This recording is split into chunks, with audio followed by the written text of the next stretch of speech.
Come on! We're warming up here. Alright, let's see. I believe that we're feeding out to the folks out there. Let us know how that's going, if there's any issues. I'm going to start off the show here by reminding everyone to go to hankstrange.com, sign up for the email list there. Look around the site. Lola's got Lola's deals on there. You can find all the different platforms we're on. You can find all the ways to support us.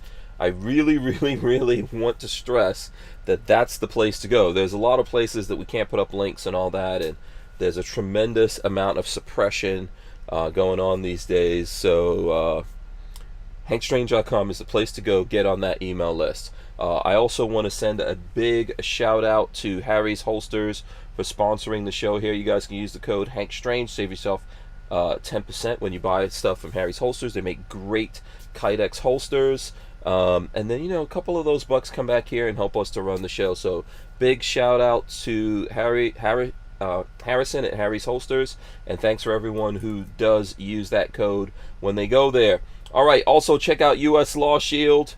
If you sign up for a yearly membership, you can save some money and send some shekels in our direction as well. Okay, I'm gonna load up my guest right now here, and we are going to smash the open.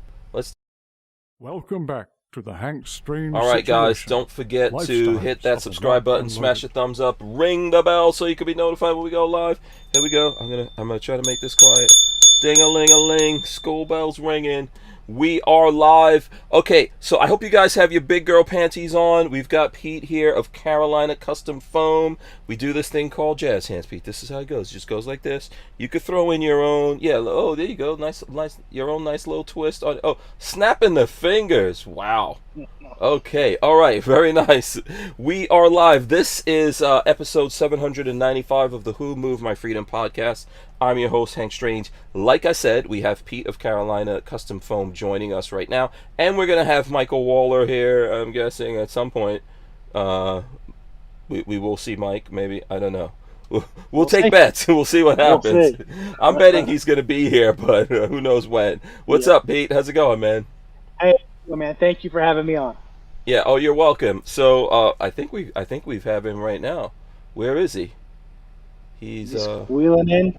Oh, yeah, on, there Mike. he goes. There Look he at is. that. There he goes. Hey. All right. Hey. Yeah. Oh, right on time to be late, Mike. Right. There you go. Yeah.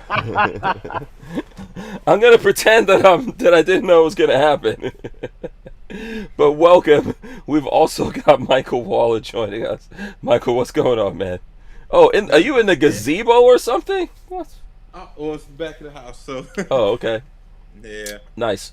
Well, welcome to the show. Welcome to the show, thank sir. Thank you for having me on again. Absolutely. I was just about to tell Pete here that, you know, you're the reason why he's here, but, you know, you're not here yet, so. Oh, no, I mean, Pete, man, he's big time, man. He's fancy. Yeah. I feel blessed to be in his presence. Oh, No, yeah. sir. You guys No, sir. He's got a lot of stuff going on for sure. He's got a lot of stuff going on. All right, so how are you guys doing on this fine Thursday in America? You guys doing good? Great. Good. Great. Good.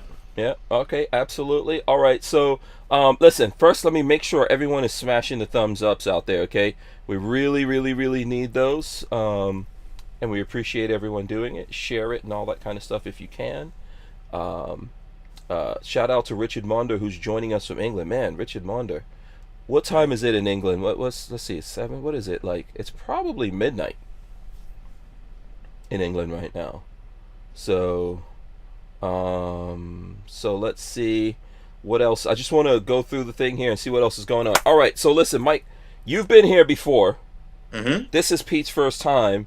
Let's start by letting Pete explain to the folks out there who he is, what he does, how you started doing this custom foam stuff, and we will roll in some stuff and show you guys his great work here in a second. But just break that down for the folks, Pete. Sure. So, my name's Pete, Carolina Custom Foam. I am a gun case artist. So what I do is I come up with ideas and designs to put inside a gun case. It's very unique. Nobody else really does it. There are people that add little designs and so on and so forth, but I'm the only one that takes a theme and completely runs with it. Some of my better known work is all of the truth cases for KD. And if you have seen any of those, you'll know what I mean by a fully designed Yeah. gun case. I'll roll in a couple here while you're talking. How did you get into that? Yep. So just by listening to the customer base, and I have a degree in multimedia and animation and digital design, and so just using those skills and listening to what people were looking for, it just was the path of least resistance, and that's basically it. Customers wanted a gun cutout of a piece of foam. I was in the foam business. I figured out how to do that. Somebody wanted this big old lid with their name cut into it. I figured out how to do that. Then from there, there's a million steps and a lot of tears and a lot of frustration, but we've gotten it to the point where now it's a well-oiled machine. I know what I need to do, and I just end up designing cases every single day. Okay, all right, very nice. And I think you're doing something, or you've done something already for Mychael, right? Yeah, I've done a case for Mike, and then I've done a good amount of cases for Mike's clients. Right. Okay. And then KD, I think you mentioned that, right? For Yep. Kevin Dixie with the truth. I'm trying to see, Oh, yeah. trying to look through. Where's Mike's thing here in your Instagram? It's way down low. There's a couple of them that are there, but there's one that's pretty far down. Yeah. Yeah. I can share my screen and go to it if you want. Yeah, if you want to share the screen, and we'll show some folks that stuff. How did you get linked up with Pete, Mike? Actually, through Kevin Dixie. I met Pete through Kevin Dixie. I saw the truth case, and everybody, they just fell in love with the gun. Is nice. Don't get me wrong. The HK-VP9, the truth. It's a great gun. Design really, really nice. But I've had a lot of people who reached out to me, and they were like, "Man, that True pistol's cool, but who does that case? That case is like, I got way. I'm pretty sure KD can say the same thing. He got a lot of people that reached out to him, just saying, man, that case is like extremely dope. And I ended up reaching out to Pete, and we met personally at Shot Show. Actually, at the party you were at, you and Lola at. Last Shot Show. Yeah. Yeah, last Shot Show with Brigitte. Yeah. Yep. Yeah. Yep. We all met there, and I met him in person there, and it was great, man. He became like a brother, brother to me. Pete, I call him for any and everything, and just a great guy all the way around. He kind of undercuts himself a lot of times. There's nobody, and I say this humbly, there's nobody in the gun industry who is doing what he's doing, and I just think that I reached out to Lola. Actually, I reached out to Lola, and Lola said, "Who do you think would be really nice to come on the show?" And I was like, "Man, this guy Pete, man, Pete with Carolina Custom Foam. It was a must, because there's nobody I feel like in the industry is doing what he's doing, and he's a very great guy." Is there still no one doing this? I mean, I think I agree with Mike that, like, the first time I realized you could do this kind of stuff is with Kevin Dixie. Now, listen, I've seen people cut into foam or whatever before, right? So I'm not but not on the level that you're really doing these things, not with that level of creativity. And I'll share. I know if you've got the screen ready to share, let me know, and I'll. Yep. Here we go. We're live. Yeah. So, are there people copying you now doing this? Yeah, there's always going to be people copying, and that's just how I know I'm doing it right. I'm not really someone that is like super crazy on keeping everything. Other people can do this, man. I'm an artist, and an artist is about collaboration. Now, when people do deliberately bite my designs, I have an issue, but it's only been once or twice. People do grab stuff that I have done in the past and try to do it. It never turns out right. But I have all my tricks. I have all my secrets. I have special magic lasers that I've made specific for cutting this thing.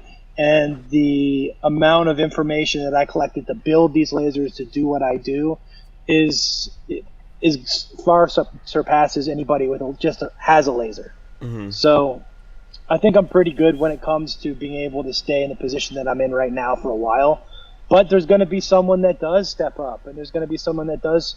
Competition isn't necessarily a bad thing, but as an artist, it's me. So my designs and what I come up with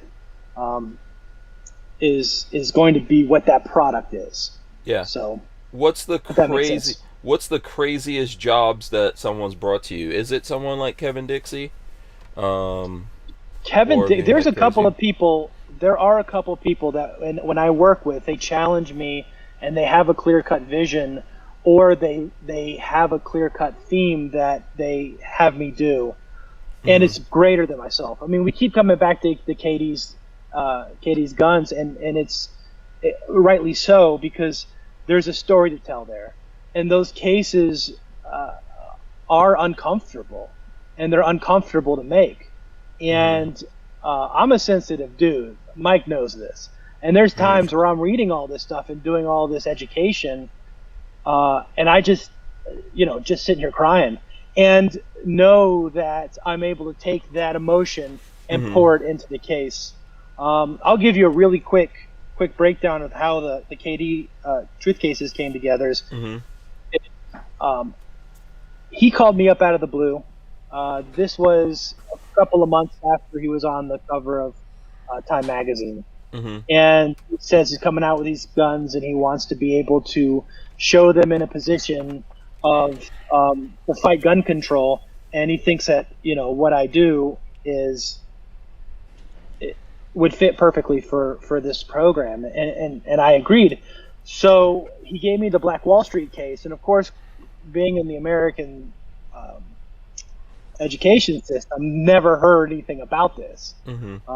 And I think a lot of America is learning about Tulsa and Black Wall Street and the struggles of those unarmed Americans that were killed a lot of time by government officials. So not knowing anything about this, I jump into it, start reading, learning, and I had some ideas, but I didn't feel that it was my story to tell. I didn't feel I was the right person, being a white guy designing a gun case, telling the story of Black Americans and a devastating time in that history. And so I backed out. I called KD up and I said, bro, this isn't my story, man. I know there's nobody else out there doing that, but you need to have someone of African American descent doing this. This isn't my story. And in 3 words, he said, just turned the entire thing around. He said, Pete, these are Americans. Yeah, I don't think I agree with your sentiments at that time either. I mean, if Kevin is the person behind it, not saying, I'm pretty sure if Kevin could find black people to be involved in that somehow, he would do it, and he did do it. There were people involved in different ways, that helped him on that project and did things for him. But I agree with what he was telling you, man. It's an American story. But it's perspective. But it's also a perspective, and having that perspective shift and having that growth that I did have was really able to get the best in me to be able to tell this story, to tell the story, right? Visually. And so, that's really what it comes down to. And I think a lot of people are scared to have that conversation. Right. And I think the biggest racial issue that you'll find is they're making it white versus black, and not many people are stepping in and saying, man, it's all Americans here. Yeah. Well, if we can't tell stories, and stories are 3-dimensional, and there's 360 on every story, and there's all these different angles and points of view and perspectives. But if we can't tell them and learn from them, regardless of who we are, then we don't move forward. Now, are you the person? I know the last time Kevin was on, he was saying that someone that was working on his cases, I think it was the Rosewood one. There was some issues with things, and they were throwing out the foam that had these cutouts of people being lynched, and their neighbors were thinking that they're like in the KKK or something. Is that you? Yeah. Oh. Yeah, so I work in a collective building with a lot of Okay. different people. A Okay. lot of different people do things here, and there's another person that I believe that she is half African American, and I used to take all of my foam and just throw it out my front door so we can grab all these trash bags full. And it's not just cut one piece of foam and I'm done. Some of these cases I'll cut 4 or 5 times. You can ask Mike, man. We'll cut this thing 4 or 5 times just to get it right. And so I've got this litter of people hanging in trees, just laying down in my front step. And she happened to walk by and take a look at it, and then they got really cold. Really cold. And they're like, I'm laughing, but I'm sure it was not funny to her. No, it wasn't funny to her. It wasn't funny to them. They didn't say anything because that's not really something. Hey, I saw the artwork you're doing. Are you a fucking racist? I mean, yeah. So that's. I finished out the case and I walked it over to her because I knew she was cold. I didn't know why, but her bartender said, "Hey, listen. They think that I know you personally, but they think you're making some pretty nasty art in there." And I was, I was like, how in the world would they think that I mean, this is me. How are they thinking that I'm doing this? And she said, well, she saw the foam of the guys being lynched hanging in a tree. And I'm like, oh shit. So I walked it over and I put it down in front of her and I said, hey, listen, on the same team here. Here's what this case is about, and here's the foam that you saw. And she was like, oh my gosh, I'm so sorry for being so cold. And she was very nice, and we're friends to this day. But yeah. That's why we have to you do be some careful. uncomfortable things. I think, it's like, I get it. I can see it from her, like I said, perspective, We're all experiencing life from our own perspectives. So I can understand from her point of view how she sees something like that, and that happens, and I'm glad you guys wound up working it out. And this is why we have to talk about some things that make us uncomfortable, so let me just see here. I don't know if, Michael, there was something you wanted to add to that. Someone's asking me, are you guys going to talk about YA in on with CRS Firearms? I have no idea what that means. So yeah. So born to be a shooter Josh is asking me about something which I have no idea. So yeah, I don't know. I think I just got introduced to CRS Firearms. I don't know if anything's going on there or what the deal is with that. So someone would have to fill me in. So we're probably not going to talk about that right now. And we'll get into some other stuff. Sorry, Michael, what were you going to say? Well, I mean, just to touch on some of the things that Pete was talking about. I mean, just from being a customer, when I asked him to do a case for me, like my case is pretty simple compared to a lot of the stuff that he does. Like, he did a case for Blackwaters that was just insane. Blackwater ammunition. It was insane. But each one of his cases, to me, it tells a story, man. Like, it has a they're all different. I feel like every single time I look at one of Pete's cases, it's almost like I'm reading a book. Like, it's just, I mean, his work is it's just, art. I think it's art, like he's saying, right? Ultimately, art should be layered and yeah, it's different. It definitely is different. Yeah. But I had a question for you guys really quick. I know you always asking the questions, Hank. Go ahead, man. Hit me with it. What do you think about the new law that was they're trying? I saw it and I could be wrong, but under adults that's under the age of 21 actually being able to purchase handguns. So I don't think there's a law blocking people from doing that, or there are laws, I should say, blocking people from doing that in different states, right? So I know Florida has one of those, for example, and I think it's atrocious and horrible that Florida has that, and Florida has those laws put into effect by Republicans and people who claim to be conservatives and that they believe in the Constitution, etc. So I think the first thing I would say is stuff like that is completely wrong.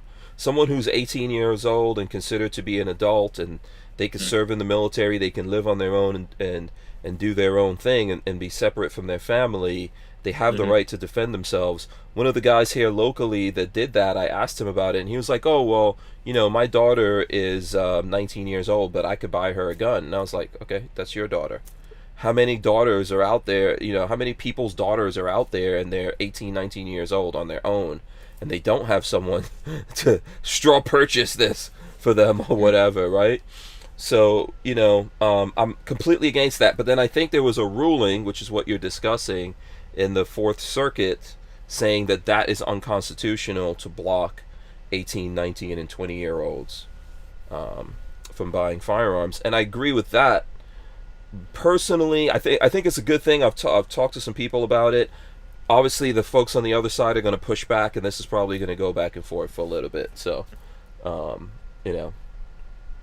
I definitely agree. I definitely agree with Pete, I know you personally, but I know I'm going to ask you the same question. I know you're pro 2A, but you're not a lot of people don't know you're not a big gun guy. What do you think about it? I think that, as Hank was saying, if you're old enough to live on your own, you should be old enough to defend yourself. I think I think 18 is the right age to own a handgun. I think that's kind of a no-brainer, in my opinion. I think that anything less than that, there needs to be.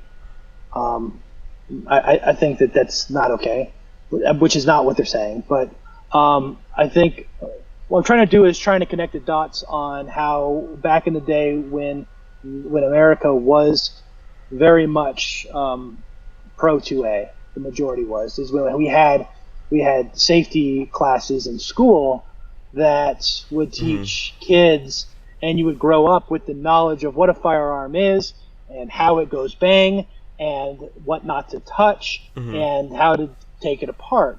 And I think that when they removed that from our education, which is basically it is an education, when we remove that from our education, it only seems that it would be a good idea to prevent firearms from being in the hands of people that are not mature enough to handle them.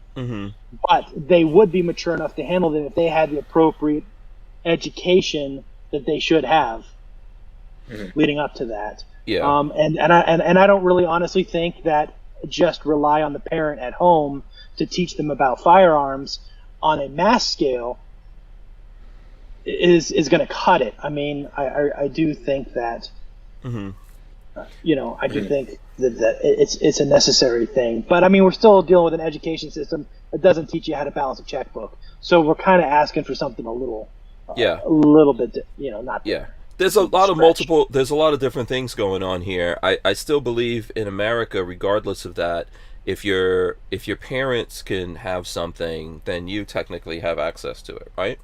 I mean, that's just reality. If your parents have a car, you have access to it. They might not give you permission, but you still have access to it. So, and really what we're talking about, like we could, I see someone said, like, well, what age do you have rights? Is it at birth?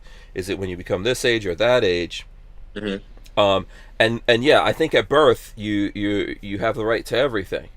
But then as, if you've got parents and you've got people raising you, they're trying to raise you responsibly, right? And until this is just established in society, in general, this is how most people do it. You're responsible for your kids up until a certain age, and so we definitely know all those things exist. People can get guns for their kids. Lots of people do, but they train their kids on those things. They have them have access to it. But then at some point your kids become adults, and that's your job as a parent. I don't know I think we're all parents here, right? Are we? Yeah. So that's your job as a parent. Raise your kids to be better than you and teach them the things that you feel are really important for them to know. And I think that's the same thing with guns. But at some point we have to establish, if in society, in an organized society, when people are old enough to do things. So if we're going to say you're old enough to go to war and die for your country, then and also if you do commit certain crimes, we're putting you in jail. If you're this age and you commit these crimes, depending on what that crime is, they might try you as not an adult, but if you go over this age, now they're going to try you as an adult and all that kind of stuff. So if you're 18 and they're going to try you as an adult, you should be able to go buy guns on your own, separate from any parent or anything like that. Yeah, so. I know, and that's on the defense. That's on the defense point of owning a firearm. I mean, I'm in the mountains of Appalachia, so at 14, 15 years old, going coon hunting with a 22 is not unheard of here. Right. So that's another standpoint. But that's all Mike, part of. That's all again? part. That's all part of. Are you? Is he eating?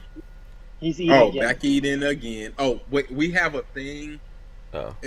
I will explain it later. Oh, he's Okay. young. But- He's Yeah. young. He has a high metabolism. Just Yes, like, he- let him he- ju- he- this is your future right here, Mike. This is your future, sir. Just get ready for that. That's right. You guys look good. You guys look good. It's all good. Yeah, you're not gonna be young and sexy the whole time. But listen, while you got the high metabolism, yeah, go with it. Go with it.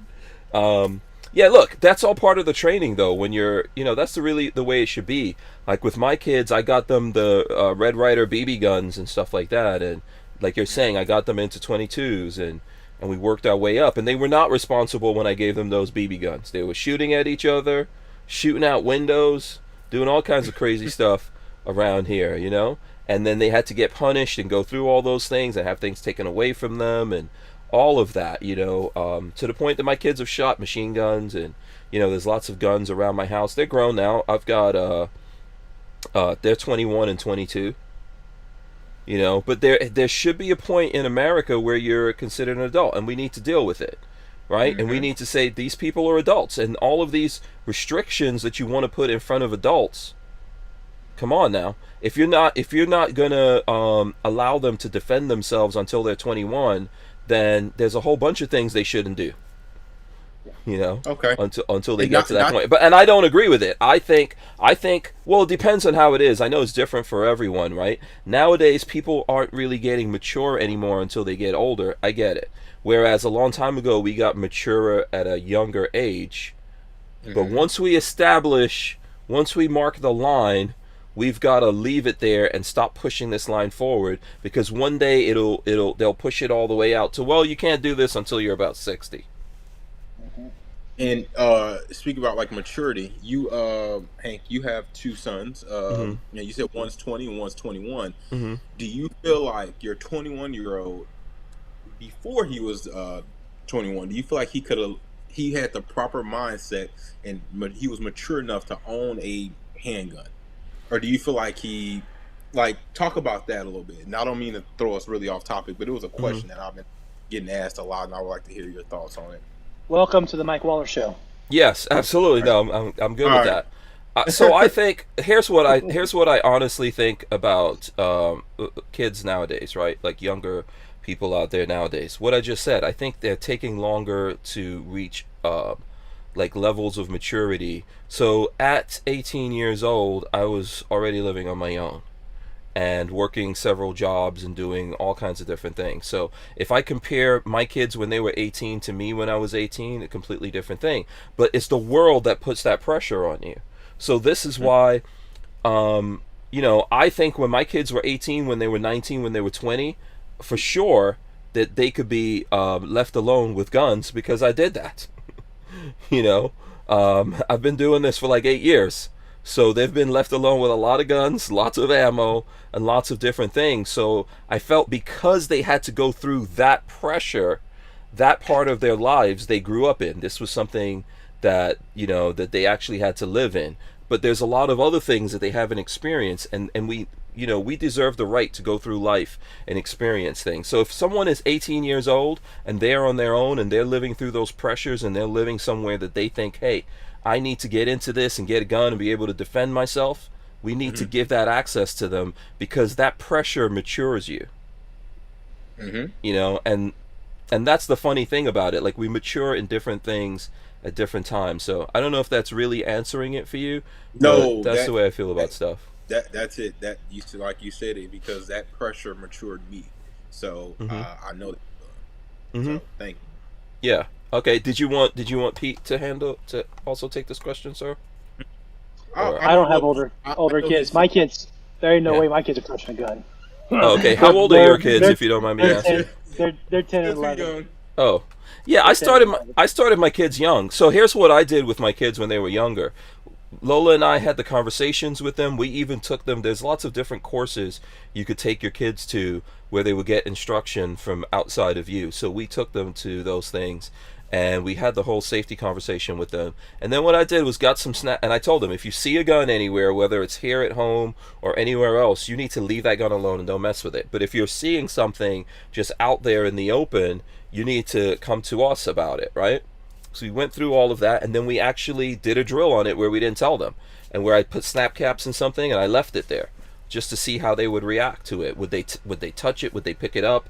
Would they try to manipulate it, or would they alert us and not touch that thing?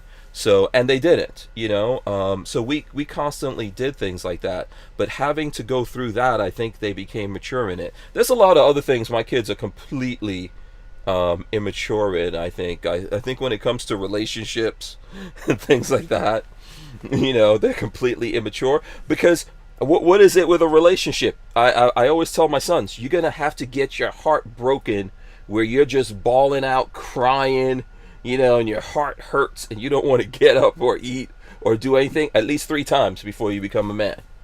For real. That's what I feel. You're scaring me, Hank. How many times? Oh, I was asking for advice. Let's stop right there. How old are you? Mike's a heartbreaker. Yeah, Mike's a heartbreaker. So. No, he's gonna get. Well, heartbreakers get their hearts broken even harder. Trust me. How old are you now, Mike? 26. I'll be 26. Oh, you're 26. Okay, and you haven't had your heart broken 3 times, 3 good times yet? I haven't had that many girlfriends, man. To be honest with you. Oh boy. I only had 3 girlfriends, maybe 3 or 4. Yeah, go ahead. Yeah, he's thinking right now. What did I tell my girl? How many? What was the number? Yeah. No, I haven't had that many. Not for me. Some people get lucky. But you've also, at your young age, you've gone through things that lots of grown-ups haven't. I'm 49, and things like you lived through when you had to actually defend yourself, and your family. I never went through it, and that's what I'm trying to say. I think in that, you are more mature than me, even though I'm 49 and you're 26. Yeah. It's like you said, it's different. Mm-hmm. I think everybody goes through just different things that's different pressures that mature, and that's just some of the ones that did it for me. So it makes sense. Yeah, absolutely. Okay, you got any other questions? I see that LV Louis Cypher says I've had my heart broken over 6 times. Yeah. Okay, well, some people don't ever learn. That's all right. Yeah. When it comes to relationships. Yeah. I don't know. LV might not like that, but yeah. At some point you have to become discerning. Yeah. At some point you have to become real judgmental and cut people early, like warning signs. I think after I went through like the 3rd time, there's certain women I would not even deal with.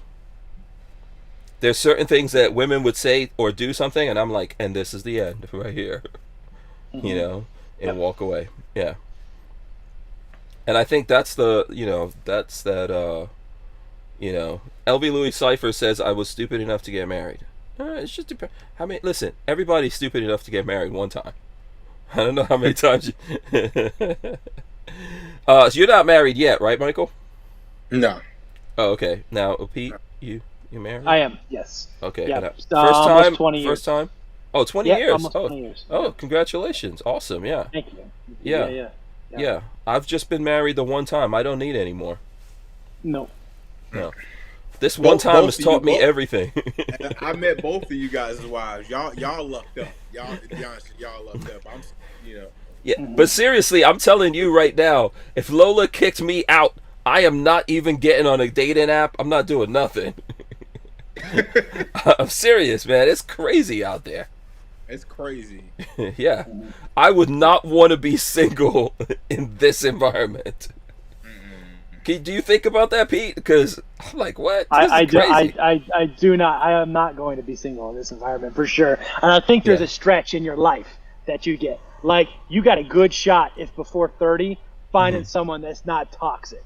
But like 30 to 55, if you've got someone who's single, chances are there's going to be some red flags. There's going to be a little bit toxic.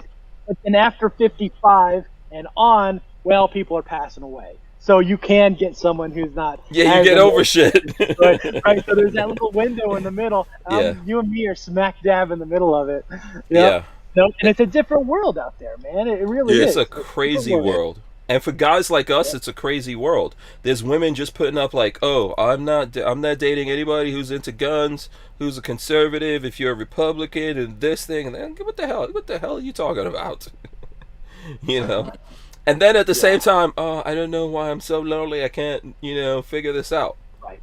Yeah. Yeah. Yep. I would rather be lonely. Yeah. So that's that's Totally get it.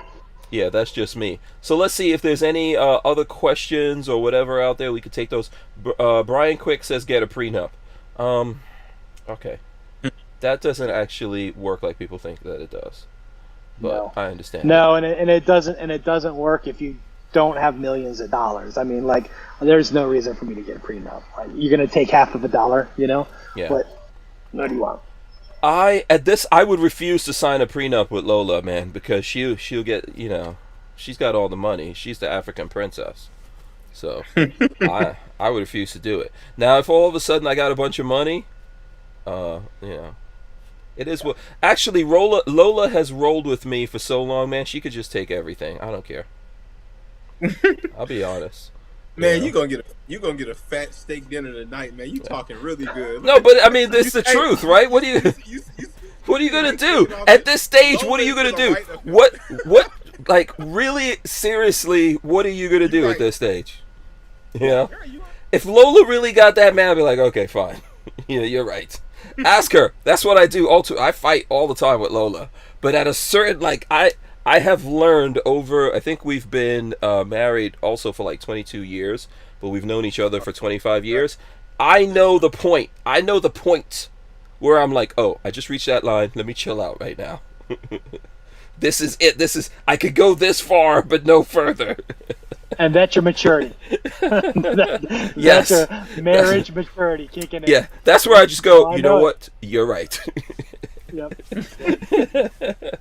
What You she just hates. can't give up. No, Yeah, she but you hates just that. can't give up. Yeah, you gotta ease into that. Yeah, you're right. Because if you just hit it with the you're right. What's going on here? Yeah, Why are you exactly. fighting? It was too condescending. I can't. Right. I can't help it. It's very Yeah, you're difficult for something me. else. It's very difficult for me to tell someone they're right without being condescending. But yes, no, man, I am too old for that. Yeah, that's a game for either a younger man or a crazier man out there. And at some point, you get to know, I know where this is the thing about relationships. You really do need, I think, like Pete was saying, you need to deal with people who are mature enough to understand. I think men and women or anyone who's getting into a relationship, it's a two-way thing. It's both sides, and both sides need to appreciate it. So if you've got one side that really doesn't know how bad people could be out there, so let's say on the guy side, if you don't realize how horrible some women could be, you're not really going to be that great in a relationship. And the same thing with women. If they don't realize how horrible some men can be, they are not really going to be that easy either, because you're thinking, oh, I got lots of choices out here. Yeah. Once you realize that you don't really have, and I'm not saying you should settle for anything, but once you're able to see oh, this is a good person here, we just don't agree on stuff, but we could figure this out and work through this and all that, then you'll be good. So Brian Woodward says, when I got divorced, I took my clothing, tools, and guns and left everything else behind. That's all you need, man. That is all you need. That's man shit right there. Yep. Yeah. Yeah, if you could do it. Some women are not letting you walk away with your tools. Nope. Or your clothing. What did he say? I took my clothing, tools, and guns. There's some women that don't let you walk away with your guns, man. I spoke about this before, but like, was it Sean Penn was supposed to get married to Charlize Theron, right? You guys know who Sean Penn is? Yeah. Yeah. Michael, you know Sean Penn? Mm-hmm. Yeah. So you know Charlize Theron? Oh yeah. Mm-hmm. Yeah. They were supposed to get married, but now Sean Penn is into guns, even though he's like, he leans heavily in the communist direction. But he was a big gun guy, and he had a big collection of some really collectible, valuable guns. And there's a lot of people in Hollywood who've done that. But he was so in love with Charlize Theron, and she was anti-gun, she convinced him, this is the urban legend, she convinced him to melt all his guns down. What? Yeah, she said, you got to give up guns. He was like, okay, so listen, I'm going to sell the whole collection. She was like, no, you can't sell them. They must be destroyed. And yeah, they were destroyed. I think they were made into art or something like that. Yeah. And then she didn't marry him. So Oh my God. let that be a lesson to you. That's insane. Yeah. That's painful. So yeah, you're lucky. You're lucky if you get away with it. Okay, so let's see. What else are we gonna get into here? Walter P3. What is it? Walter P380 says, from a boomer, divorced women are most appreciative and ready to rumble in their 50s from too many years without passion. Don't worry, boys. There's still good times ahead. I can see. Wait, Walter P380. He's one of those dudes in the Villages. I don't know if you guys know about Florida and the Villages. Oh yeah. Yep. Yeah, you don't know about upside down this. Pineapples and everything. Yep. Yeah, Mike. So okay. So the Villages is a massive community here in Florida. It's not far from where we are. It's maybe like 2 hours or something. Massive. Okay. I think the town is like 60 square miles. It's the biggest retirement community in America. So it's nothing but retired people out there. I went there one time, and so you drive in there. It's really nice houses. There's a whole bunch of different communities. It's not one community. It's a ton of them. But like this one that we went to had security and everything. You drive in, you park your car. Everyone has golf carts. So you drive golf carts everywhere. They've got golf out there. They've got shops. They've got restaurants. Everything is in the community. Yeah, nothing but old people. There's live music. You can do all this stuff, and they get busy. Here it comes. Yeah, they get busy. The number one place in America for STDs. Mm-hmm. Yep. Man, I was gonna say, Yes. I was gonna say, man, when I get older, when I retire, I'm gonna move there. But nah, they can have it.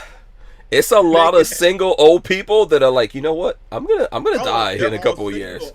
Yeah. So, well, not everyone's single. So there's some married couples, but that's not stopping anyone. So there's married couples, and then there's people who are single or their husband or wife died or whatever. But once you get to a certain stage, I think, with human beings, and you think, what do I have? Like a good 5-10 years?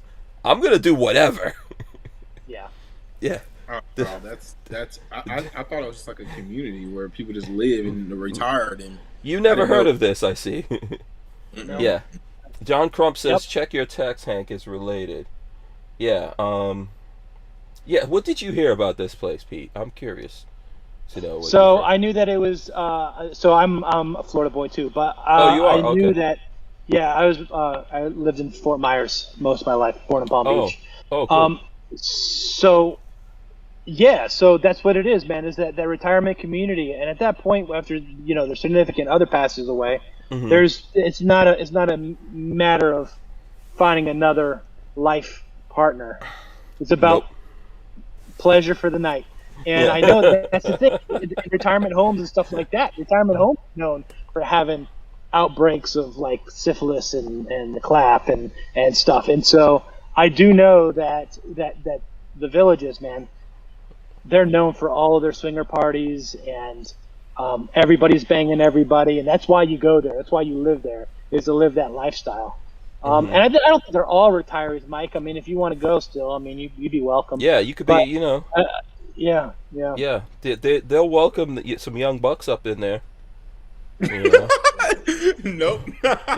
He's scared now. He's scared. As soon as you said STDs, I was like, So Lola is a pharmacist, and she used to work close to the villages, so she knows. oh, good God. She knows this. She has some stories. A lot of penicillin, man. A lot of penicillin. Yeah. There's 2 points in your life where you're really, really, really dangerous. That point where you're just leaving high school and you go to college, and that point when you are retired and about to kick it. You don't care. Those are some, for human beings, those are the worst and the best times. Yep. Wrapped together.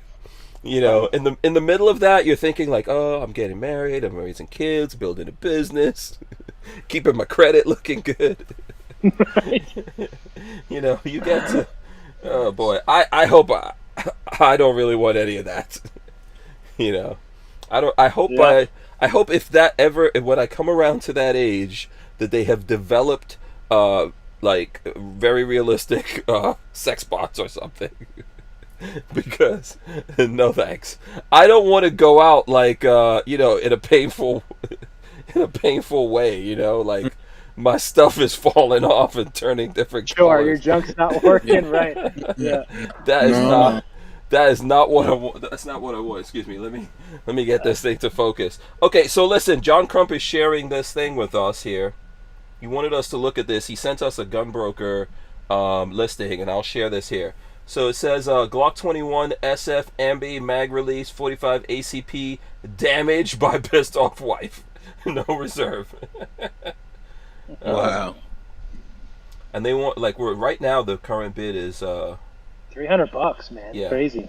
Well, for like right now, if you want it for parts and stuff like that, I don't know. I'm trying to see what on that picture what the wife. It looks like the trigger guard's broken. Oh. Yeah. Oh yeah. Oh, Yeah. Yeah, I see that. Okay. Yeah. Yeah. Pissed off wife, man. You know. Yeah. That's how it goes. All right, so listen, let's see. What else do we want to get into here? What's going on in the world that you guys... Oh, I know, Mike, you came on to talk about... You've got some stuff going on, right? Do you have something Big going on. Something big. Yeah.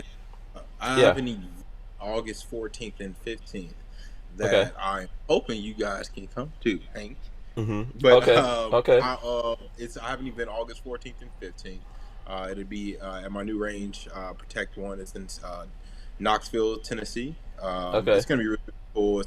I call it an event, but it's gonna turn into a big party. We're just gonna have a good time and celebrate and hang out with all with all of our like-minded people and friends and two-way community. Mm-hmm. So this is your first range, right? Mm-hmm. Yes, okay. sir. Okay, and is it? Do you already have it there? Is it soft opened or not? It's not at all yet. What's going on? What can you tell us about that? I'll be opening August 14th and 15th. Not yet. Okay. So after August 14th and 15th, you can kind of it'll still be open to. My plan and for the range is to set it up for instructors really to come in. It's not just walk there and just shoot.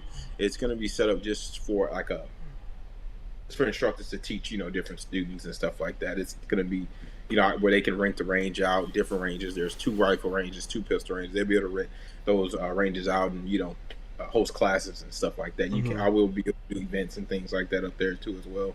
Okay. So that's my main purpose for it. Mm-hmm. So yeah, how far were you? What's the distance you can shoot out there on the rifle ranges? So the rifle range is both of them are 200 yards. Okay. There's 200-yard rifle ranges, and the pistol range is 25 yards. 25 yards. Okay. Yeah. Yep. Kevin Zares says, "How can we support you?" Just follow me on my social media accounts. I have Instagram. It's MJ's Firearms 33.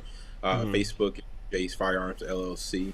YouTube, MJ's Firearms. I also have Protect One on Instagram now as well.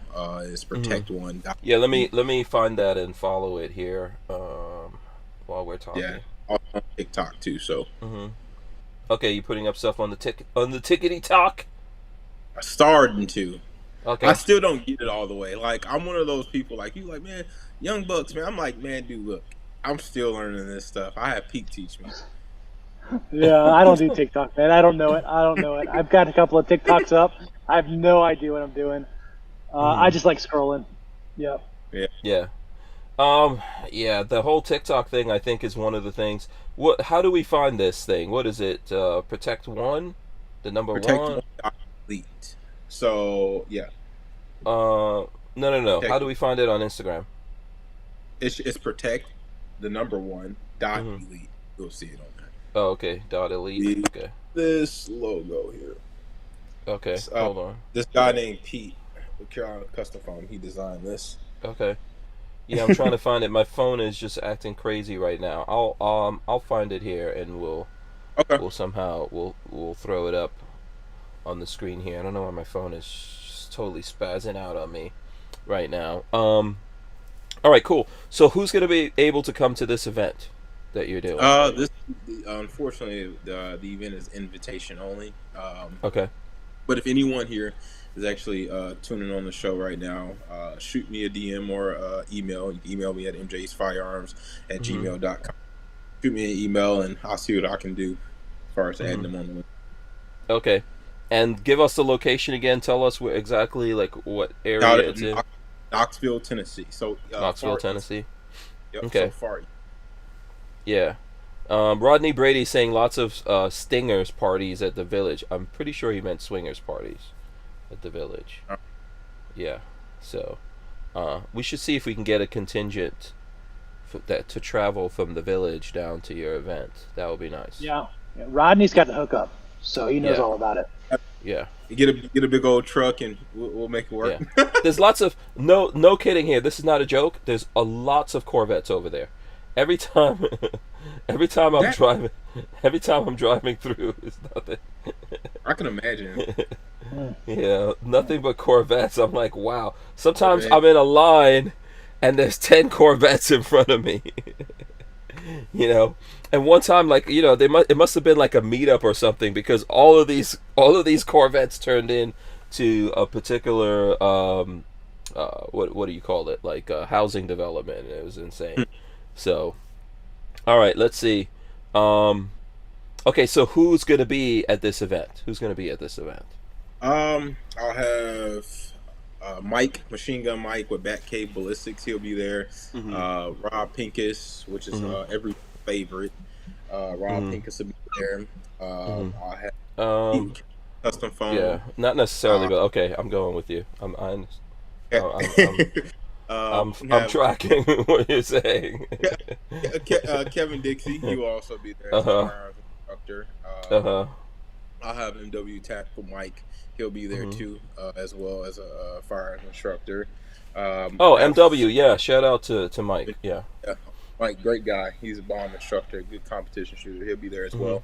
And quite a few people. I can't even think of the off top, but it's gonna be a good time. So I mean, by the way, here's your I just put your Instagram up here, so I'm gonna follow that. I encourage everyone. Who's gonna be 100 followers? There you go, Hank. 100. You're the 100th follower. I'm the 100th. Boom, boom. Yes. Hold on, let me screen capture that. What? I gotta screen capture that bad boy right there, so I can remember when Mike blows up and be like, dude, I was your 100th follower. I don't even want to hear it.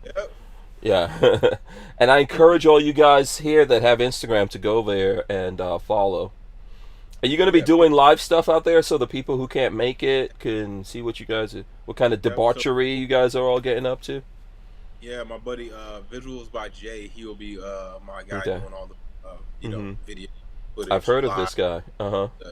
Visuals by Jay, great dude. He'll be out there doing all my videos and stuff like that. We'll have like a live stuff like let's take a time out. Let's take a time out and talk about Jay a little bit more. Okay. Jay is he is a I think he's like 26, 25, 26. Mike, how old is he? No, he's younger than that. He's younger than me. He's 22. Younger than that? 22, 20. I think he's 23. Oh, okay, so this kid's 23. He's a young kid, but the amount of talent that this guy has putting together videos, he brings his own music. He's got a couple of albums out that are on Spotify. Oh, cool. I give him at least 13 cents a day listening to his music. It's crazy. I'm gonna gush on this guy. So check out Visuals by Jay. He comes in, and if you know my Instagram, there's been some videos that have come out that he's done for me. So yeah, check him out. He is Yeah. raw talent. And he's a gun guy, or he's just like a... Yeah. Oh yeah. Oh, okay. Yeah, he's a gun guy. Yes. Oh, okay. Check out Jay Pesos. Jay Pesos on Spotify. Okay. Was he, I don't know if Pete was telling me, was he at the event that Kevin Dixie had? Yes. Mm-hmm. Yep. Okay. Yep. Yeah, so I can't remember whether or not I met him. Oh, both of you guys are up there. Yeah. How was that event for you guys? It was great. I was one of the sponsors on it, and met a lot of people. I was able to touch. You know, what was really cool is I was able to touch base with a lot of people and put my hand on them that I've been talking to and following and video chatting, and being a part of their life, and they're a part of my life for the first time. And I guess because of COVID and because of separation of location, it was just really nice to be able to, touch base with people that you consider friends and you've never even shook their hand. Mm-hmm. So I was able to meet up with a lot of people that for the first time. So for me, it was really nice. Mm-hmm. And I learned a lot of really cool stuff that I brought home with me. Working with Pincus and working with Dustin, and of course Ken Scott. I'm gonna go next year. I'm gonna do next year. I'm gonna sponsor it next year, and it's gonna be an every year thing for me. Okay. All right. What about you, Mike? Great time. That was the first that NOC, the Training Learning Industry event. That was the first time me being back since that shooting. So it meant a lot, to me. I got a chance to. I kind of was in. Some people were like, checking on me, like, man, Mike, how you feel? I was walking around, and plus the weather was kind of shitty, unfortunately. But just I kind of was feeling it. It was tough, but I was so grateful to be back there. Again, the event was dope. It was a success. Sold out. It was great. I mean, KD was great. All the instructors, Tactical Life, Enforce, all those sponsors, Carolina Custom Foam. Jay's video, like, insanely. It was great. I mean, it was ball time. We all had a good time. I took a lot from it again. And now I do business with these people on a day-to-day basis now. So it's just everything's just amplified after leaving the second event. So great time. All right. Yeah. From what I saw, it seemed like fun. I mean, Lola and I just dropped in for a few hours, and it was already cooling down. What you said, the weather was crazy. What was it? Hot? Oh no! Oh, it's cold. You guys came at the perfect time. It was cold. Oh, okay. It was cold and it was raining. And it was just the second day, or even that same day that are on at night. It was like perfect. It was like yeah. great. Well, there was a nice big bonfire out there. So yeah, yeah. We had a good. Did you get to see Starlink when it came by, Hank? Yes, I've been That telling was cool, people. huh? Yeah, I've been telling That people was about it. cool. I was like, yeah, you know what that was? I found out what that was. So I think I do remember, because we were sitting close to each other when that happened, right? Yeah. Yeah. So that was them actually launching them for the first time. Was it the launch? It wasn't just the Because them going around orbit? when I got back, this is what I think. I could be wrong. Someone out there that knows better can correct me on this. But when I got back, I was looking at a thing about those particular ones and that launch, and they said people could see it. But they were showing how when the rocket takes it up, there's like 60 of them inside the rocket, and it just looses it out, just opens up the back end and kicks them up. Hold on a second.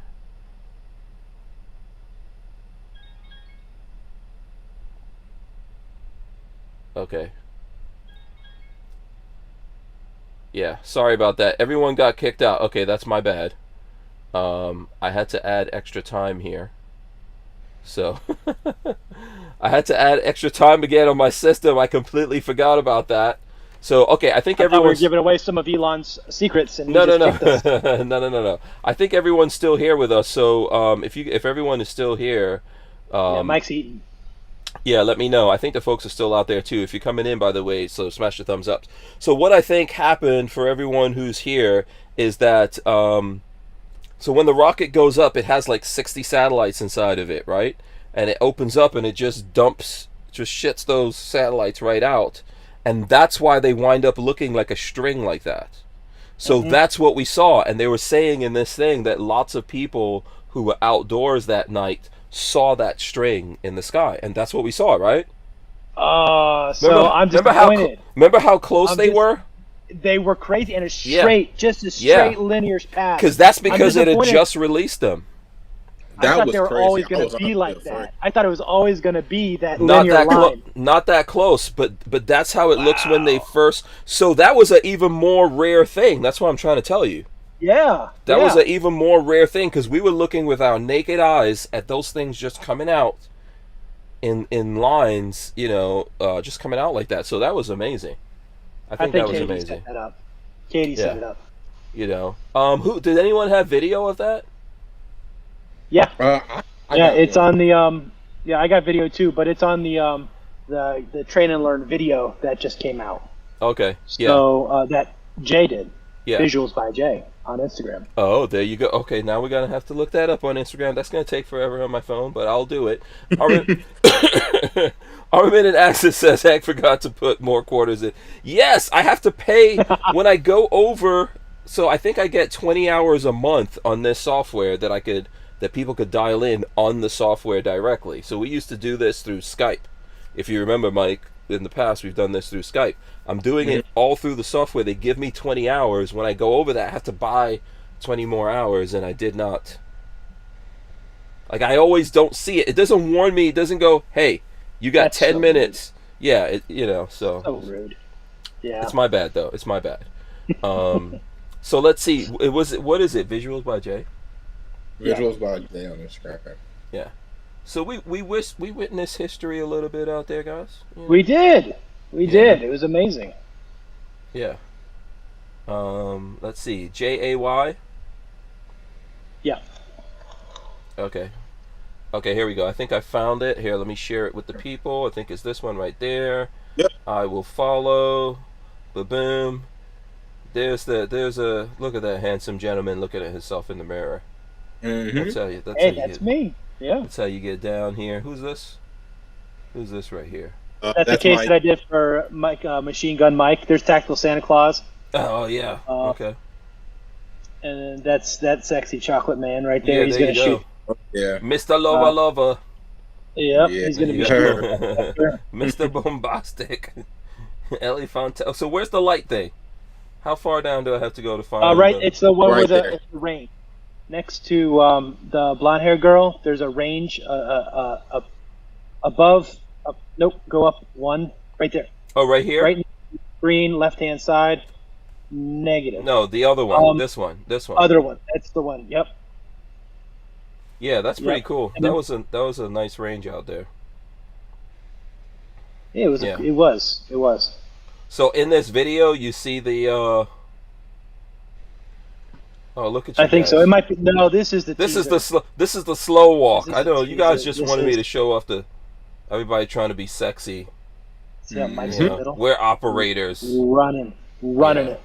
We're operators. All Look right. at us. We could slow walk like a mofo. No, that was cool. I'm just teasing you guys. So Yeah, is it? I think maybe it's a 3 minute. I think it's a 3 minute television. I think it's a 3 minute spot, and it's towards the end. So, Okay. yeah, you'll be here for a while waiting It's for it to on come up. But it was really cool. Yeah. Yeah.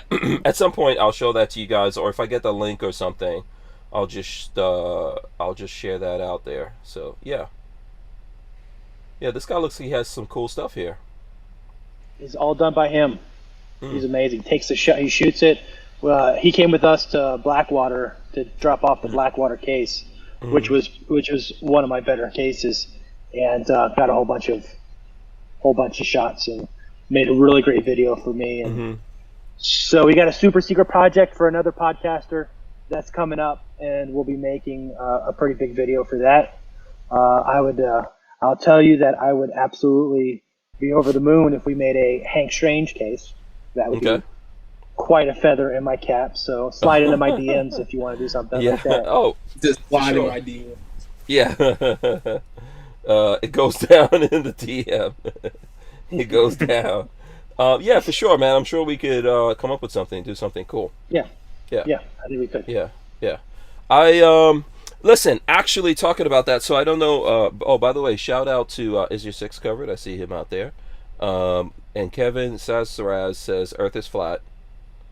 Kevin, are you the guy that's trying to come on here to talk about the Earth being flat? I don't know. There's some guy who's trying to come on here to debate the gun guys about the Earth being flat. I don't know if that's Kevin or not.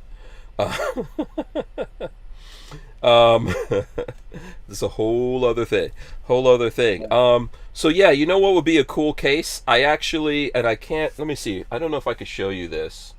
I might be able to take a picture. So here in the van, let me see if I could do this and show you.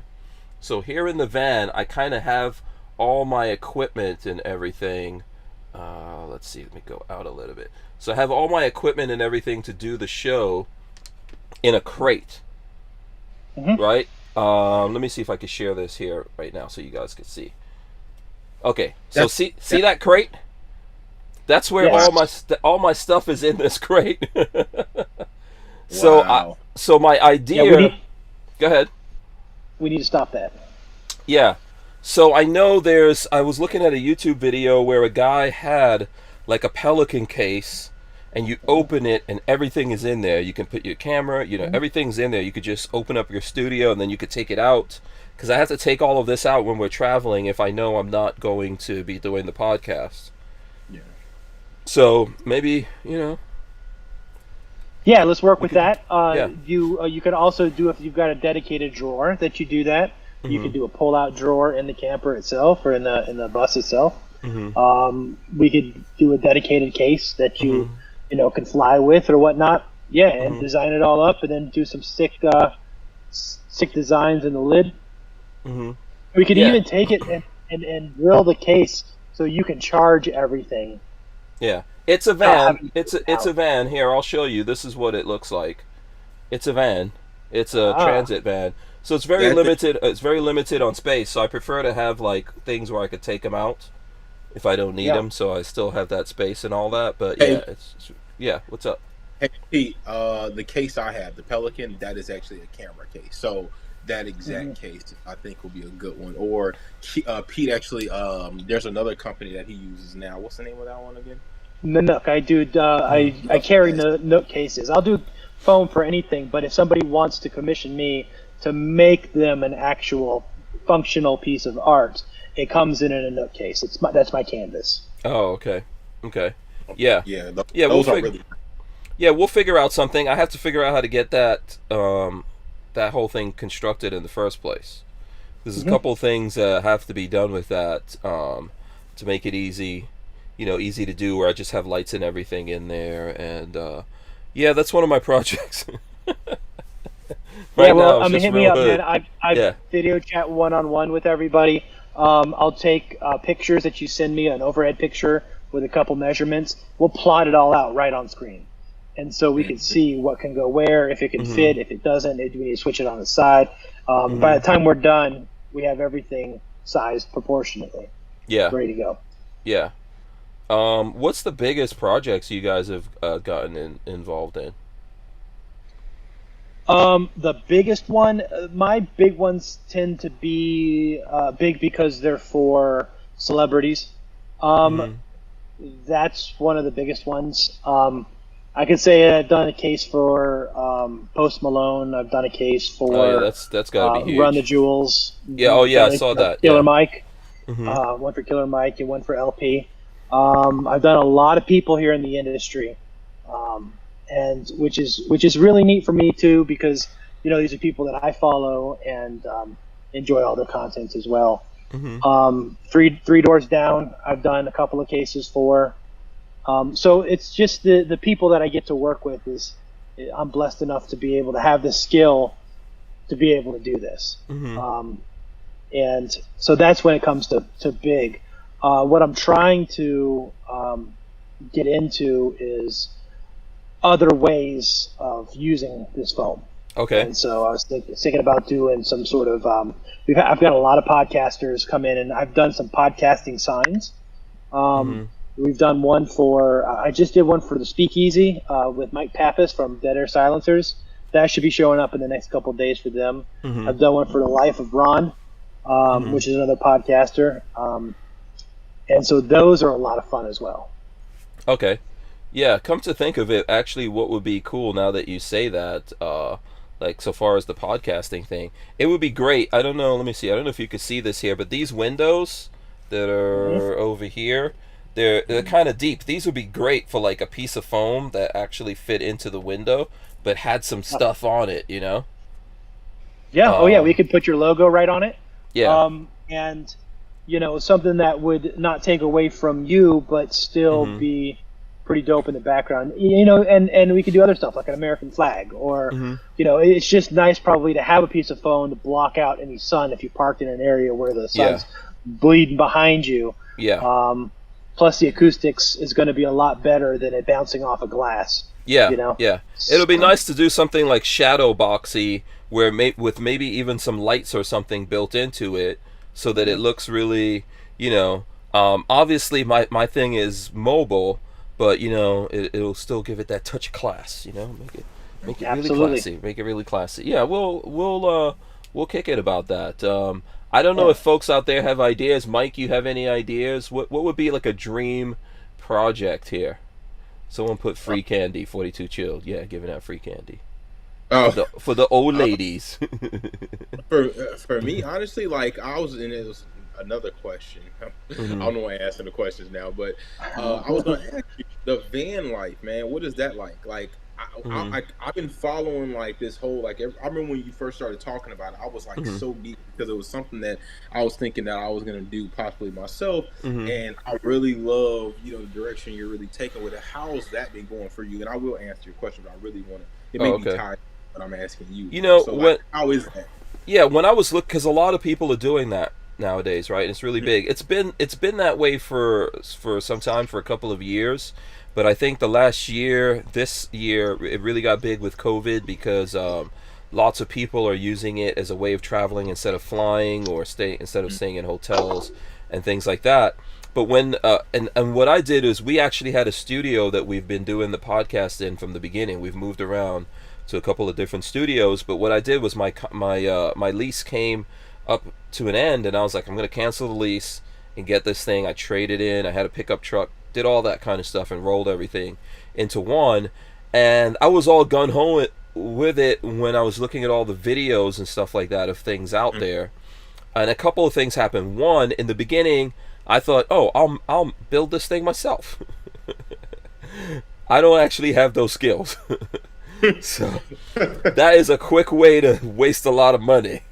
You know, because this transit van alone is like brand new. These vans are about $60,000. So, you know, then when you start punching holes and doing stuff like that in there, it's not so easy. Right. So I wound up getting one that was built, and it was built by Coachman. You know, and I think we got pretty lucky with that. We looked at a lot of things, and I got it, and I was all good up until the day, like my last day in that studio. And my last day in that studio, I was like, what the hell am I doing? This is crazy. I don't even know what's going to come out of this or whatever. But I have to say, that's been a couple of months now at least, right? That's been maybe like 4 or 5 months or something. And I don't regret it at all. I should have done it a long time ago. The biggest problem that I have is the internet. So my studio space, it was in Gainesville itself. I had amazing internet. You know, no issues with that. To do this out of the van, where sometimes we're going places, or even if we're here, we like I live out in the country, so my internet is shit out here. So mobile internet is the best thing for me. I literally have I bought another phone, then I bought 2 iPads, and then I have a couple of hotspot devices.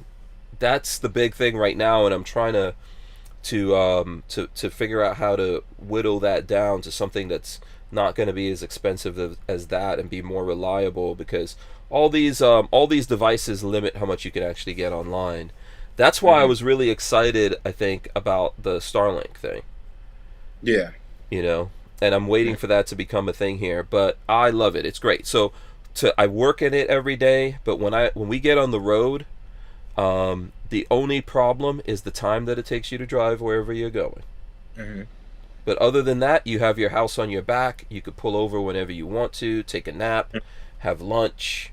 There's just like sometimes I stop on the way someplace and I do a conference call or whatever if that's what needs to be done, or I stop and I make a video or edit a video, and to me it's pretty amazing. So I'm in this life now. I'm all the way in. I'm not 100% on the road, but whenever I do get on the road, this is how I'm traveling. Unless something comes up and I have to get there really fast, then I'll get on a plane. Got you. Mm-hmm. Another question: why did you choose the Ford over the Dodge or the other brands? Also, there's a Mercedes brand. Mm-hmm. Why did you choose it over those other brands? Yeah, so the Mercedes one is pretty much the most expensive. Okay. And the problem that a lot of people have with that is that really maintenance is the big thing. So the Mercedes would probably be the dream for a lot of people, the Sprinter vans. I personally wanted all-wheel drive or 4x4. Okay. And Mercedes really cornered the market on that for a long time. But those are a lot more expensive. You have to think about maintenance, parts, etc. Down the line. And the Dodge doesn't have that. They're just front-wheel drive. And most of these vans are actually rear-wheel drive, even a lot of the Mercedes or even the Fords. But the Ford just start making this transit thing in the last couple of years that looks like this. Okay. And in this year that I got, which this is built on a 2020 Ford Transit chassis, it's all-wheel drive. Oh, nice. So it's a good kind of balance. So it's always all-wheel drive, and it's a dually. So all of those kinds of things, it helps. It really drives it drives just like the pickup truck that we had, if not a little bit better than that.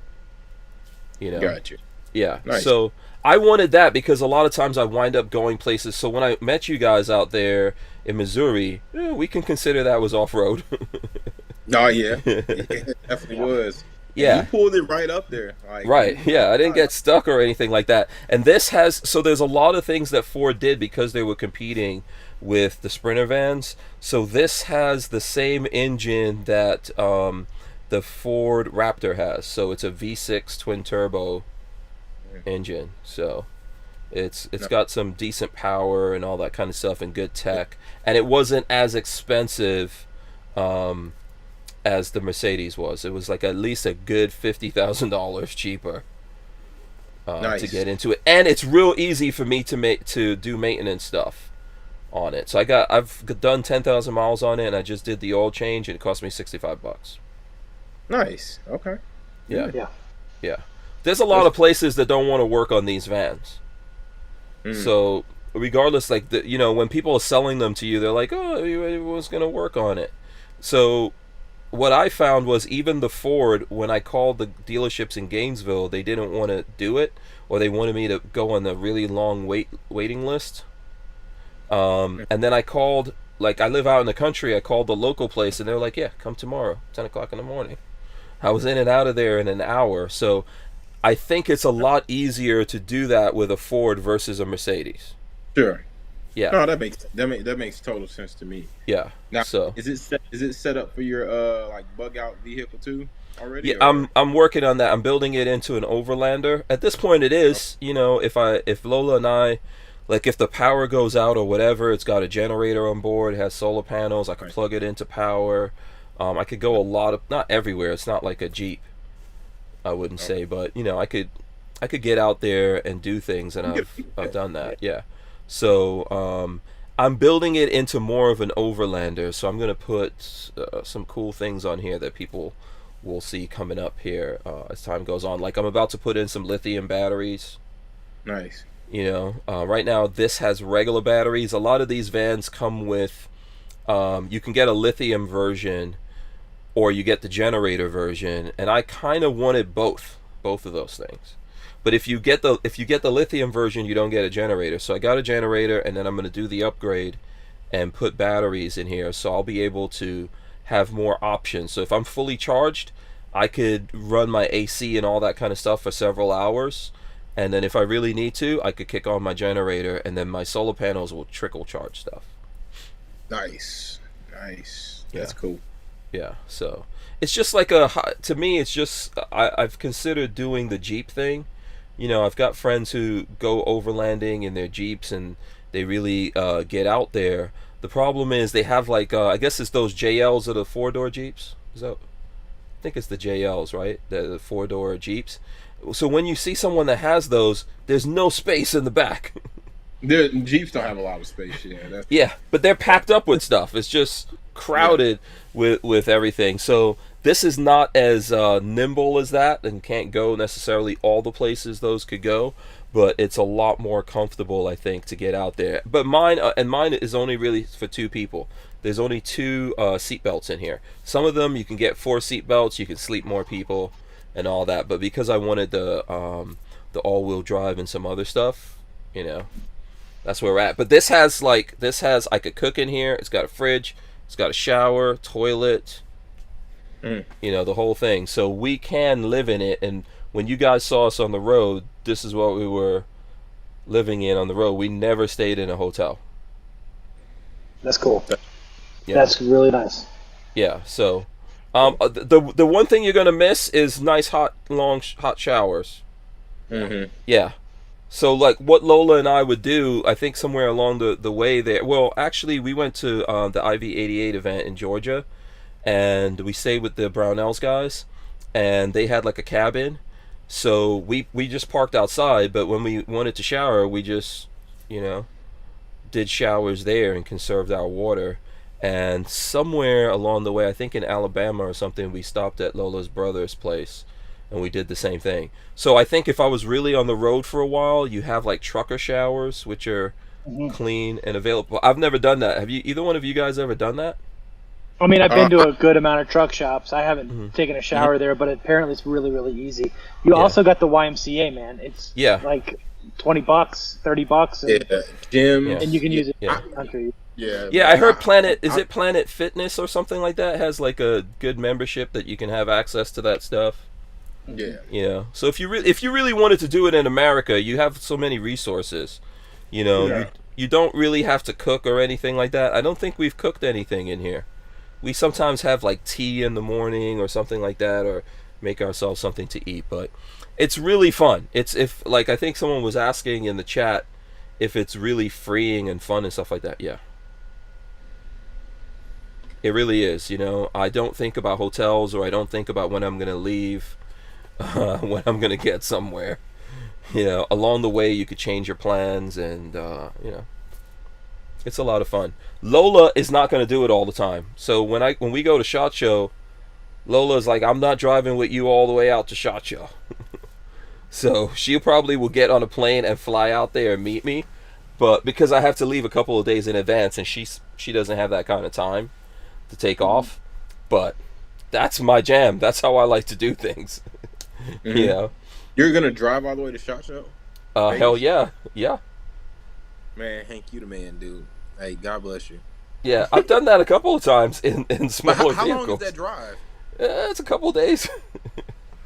From Florida, yeah, it's a couple of days. But in this, it's so easy because you're driving. You could stop at any rest stop, and get some sleep and then get up and get going.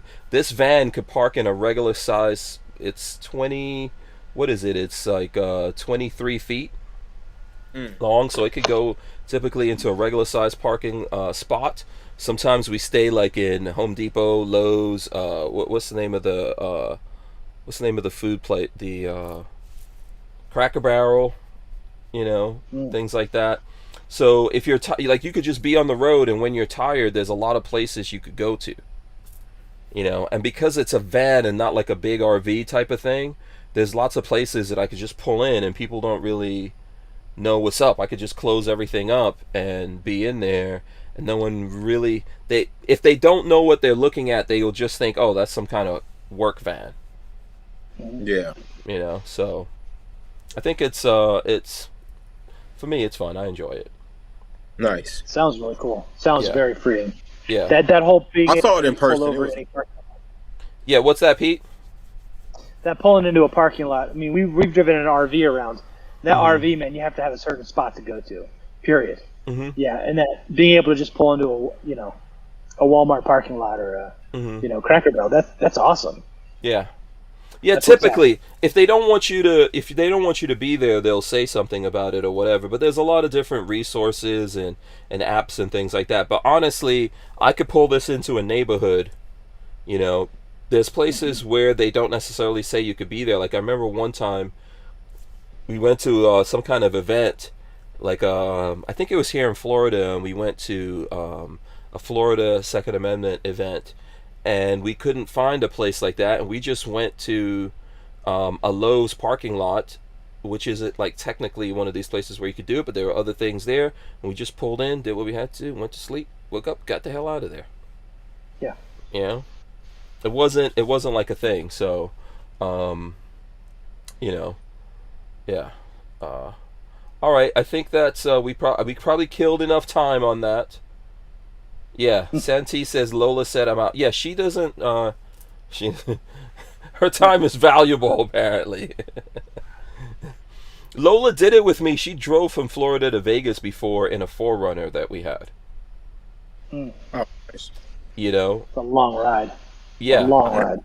It was fun. I thought it was fun. She doesn't think so much that it was fun. I like the driving, but yeah, I like just taking my time to do it. Dan Hates You said, have you solved any monster mysteries? No. And then 42 Chill said, Maj mentioned Planet Fitness. Yeah, but Maj has like a big RV, right? Yeah. Yeah. I don't know if is he still on the road in that RV? Does anyone know? I think he is now. I believe he's in Florida. Oh, he is now in that RV. Okay, cool. Yeah. And Night Train says Planet Fitness is $10 a month. Yeah. So you could basically like $120, so you can go to Planet Fitness, and it's not just for showers. You could go there. You can get on their internet. Work out. You could work out. Yeah, maybe it's optional. They serve pizza. Yeah. Santi TV said, I wish the entire roof could be a window, but it gets too hot in the sunlight, so you might want to watch, so you can watch the stars. Yeah. And Vanessa Kitty said, laugh out loud, military showers, Hank, stop wasting water. Yeah, okay. Listen.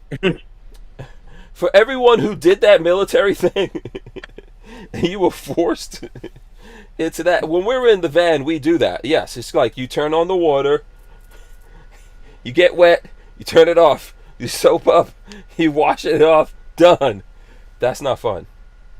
That is not fun. And if it's cold, you are in big trouble. I think the hot water tank is about 3 gallons.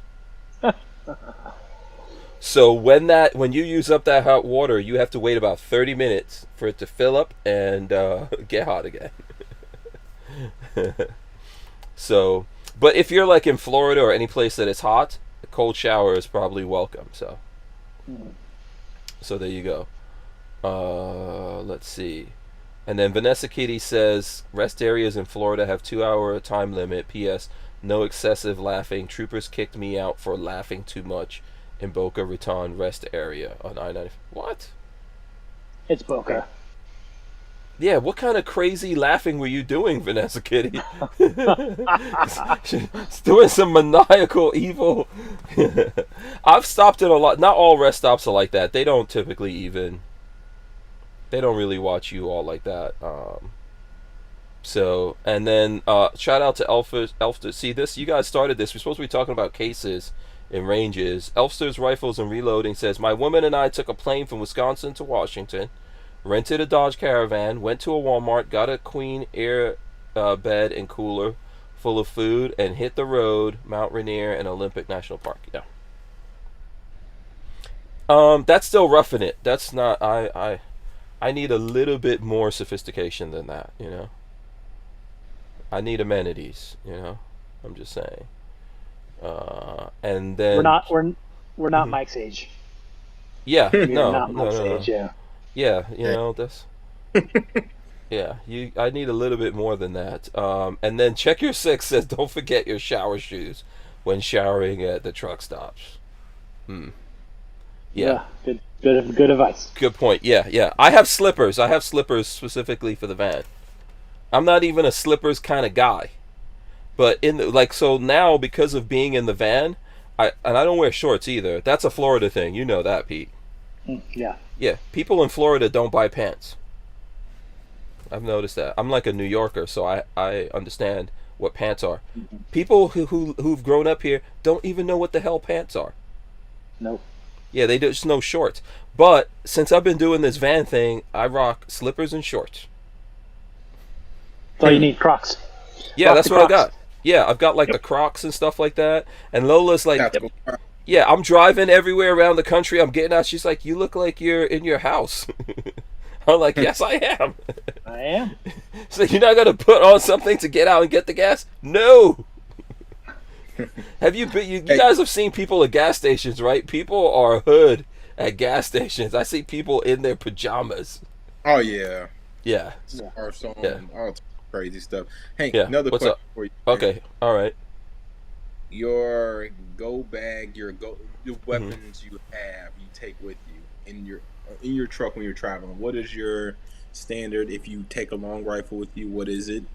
If you you bring your handgun, I'm sure you do. What is that? What kind of ammunition do you have in both of them? Yeah. At this point, I haven't traveled with a rifle per se. I have traveled with like a 50 and all that, but that's not for that. So I pretty much feel comfortable just with my usual sidearm that I have. So and then I have like a backup. I have like a backup gun, which I have one of those folding Glocks and a 33 round magazine. I am thinking though about what would be a cool thing to have in the van, but I'm trying to figure out like what exactly do you do, because what states are you going through, you know? And Sure. what would, like, how do you actually deal with the different states situation, and if things come up, like in the past I've driven through California, and I just had my gun, my handgun, and I just locked it up and put it in my front trunk, and locked it. They, like, you know, took out the ammo and all that and locked it there. So that's the thing that I think about. So you have to think about where most places I think you're good. Yeah. You know, that we would be traveling. I think most places you would be good, but there are some places that you have to think about. So I'm trying to think what would be the best thing to take along in that situation, and I have a couple of different choices. I'm really not sure what I would do. I know, like, I have some Keltec, you know, the what is it, the SU-16 from Keltec, that's basically a rifle but it folds. Mm-hmm.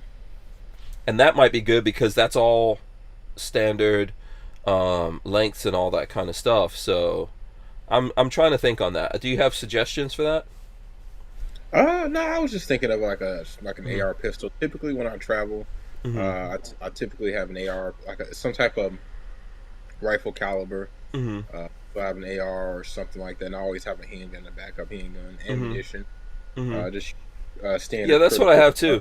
The pistol thing, I'm not. So in the past, I would have done the pistol thing, but now with everything happening with pistols and the way different places look at it, I don't know. Right? I'm not sure. And I have SBRs and everything, but wait, with SBRs, do you have to get paperwork when you go out? Do you have to get that letter from the ATF? Depend on the state, but most people do. You're supposed to notify them. Yeah, I think you're supposed to. Suppressors, you don't need to, right? Not cans, no, not suppressors. You don't. Yeah. But SBRs, machine guns. Well, SBRs, yeah. Yeah. So I'm trying to think of what would be the because, you know, it's not that, from what I've heard, I never got that letter that you could travel with it, but from what I've heard, it's not a big deal. So I just might, if I was really going to do it, that would really be the best thing, or maybe an something integrally suppressed. Yeah. You know. I think that's why the AR pistol is so popular, because it's pistol. So I just, yeah, that's. But that was just a question. Yeah. No, I'm waiting to see what's shaking out with everything on that. That's the thing. Before, because if I do something in here, then it's going to become like my permanent setup for here. So, you know, sometimes it might be better in those situations to just get you an SBR. You get that letter. You go on the road. Something happens, like, hey, I got my. Not that any cop that's going to pull you over even knows what the law is themselves. Yeah, sure, but You know? like, even that letter, you also have to notify them each time. You don't just, it's just not just one time and it's done. You have to do that. I think that letter goes for a certain period of time, right? It does, but you Yeah. do have to notify them, like, kind of. It Mm-hmm. just doesn't last forever, you know. Yeah. Yeah, or if we're Just going back to old school, so let's say, for example, they're really gonna get, and I hope they don't, but let's, with this whole pistol brace situation going on, I'll just go with, with the, remember the old school thing that you used to be able to cheek? Remember the pistol tube? oh yeah, Yeah, people act. I don't know if Pete, if you know, if you remember the old school pistol tubes. This is No, way before pistol braces. no, yeah. I Yeah, don't. yeah. Back in the days, the Egyptians had this thing that they invented called just a tube, and it was like some foam. I'm serious. Yeah. Yeah, it was just a tube with some foam on it, and Hmm. you could cheek it. And the crazy thing to me is I'm pretty accurate cheeking those things because all you need is points of contact. So if I've got like multiple points of contact, so I would probably in that situation just go with something like that, right? But you never. The thing is, no matter what you do, you're gonna, if you run into a situation, you never know if that person even has any idea of what the laws are. So, but you just deal with Sure. that when you come across it. Sure. So yeah. Let's see. Is that good? You got some? You got more questions? What ammo do you carry in your carry guns? I got a lot of questions. Go I ahead. don't even know. I don't even know what the so like there's a company that sponsors me for ammo, but that's what we usually shoot on the range, and that's Fort Scott Munitions, and they make some tumble on impact stuff, so that's defensive, the 9 millimeter, and I do have that in some of the things that I carry. Like Gotcha. what I'm carrying right now actually doesn't like that ammo, so I have other stuff that I have that I've just built up over the years here, Gotcha. and honestly, I have no idea what the name is on them. If it's like Fiocchi or whatever the hell. I've forgotten. Nowadays, those things just sit, like what I don't use, just sits in little jars and stuff like that. And I'm like, oh, I need some 9 millimeter defensive stuff. Take it Gotcha. out of there. Make sure it's 9 and not Oh, 380 or something like that. I'm like, oh, I know this works good in this gun. you know. gotcha. Yeah. So I've got a lot of different things like that. But in the handguns, I do put in defensive stuff. Just in defensive nine. Okay. Yeah. Miscellaneous stuff. Yeah. I got you. I understand that. I got a drawer full of all that stuff, all my plus ones, and I just grab it. Yeah. Over Whatever. time, you're gonna wind up with a lot of that stuff, man. Hmm. You know. Okay. Appalachian Gunrunner says it sounds so wrong to hear Hank talking about cheeking it. Yes.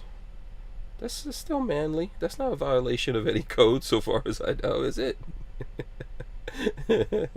It's not a violation. So, okay, what do you guys do? What's your? Let's start with Pete. Let's get Pete in on this. Do you like everyday conceal carry, Pete? So my EDC is a Glock 19 with a Mm-hmm. red dot, and Okay. my backup is my life card, and I carry that everywhere I Oh, go. cool. Okay. Tell me, Um, tell me about the and life card. That's how long have you been using that as a backup? That's interesting. so I've always carried like oof, 2 years now. 2 years. Okay. Yep, yep. And I'm grateful. The creator of the life card lives here in my town, so I was able Mm-hmm. to buy it Mm-hmm. and get it straight from him.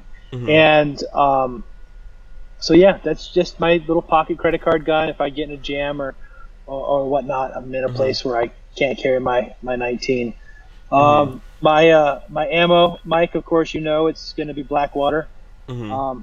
That's the ammo I carry, the defensive rounds they just Mm-hmm. came out with. Is Um, Blackwater making their own ammo, or is that like yes, is that No, some that's other the yep, company?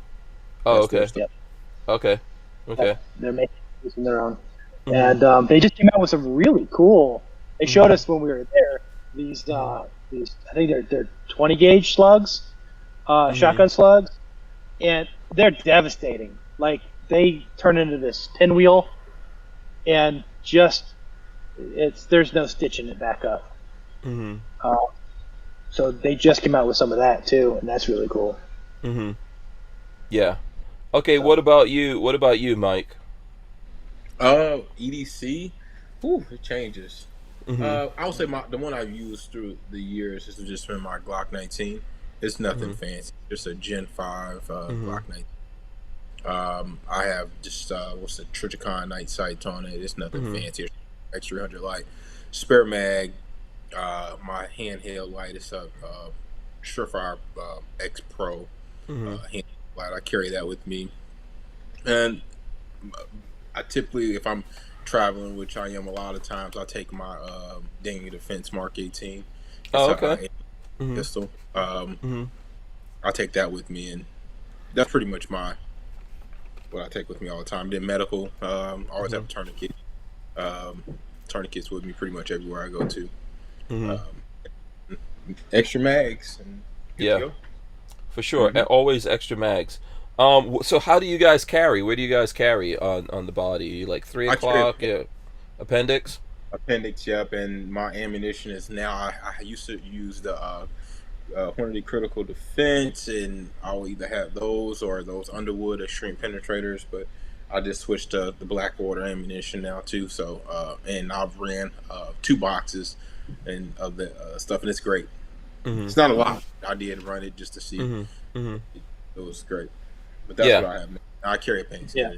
Yeah, you definitely should run whatever you're gonna have in there. You should run a couple of boxes through the gun. Make sure it goes through there. Yeah, it's important. Yeah. Sorry, Pete. Go ahead.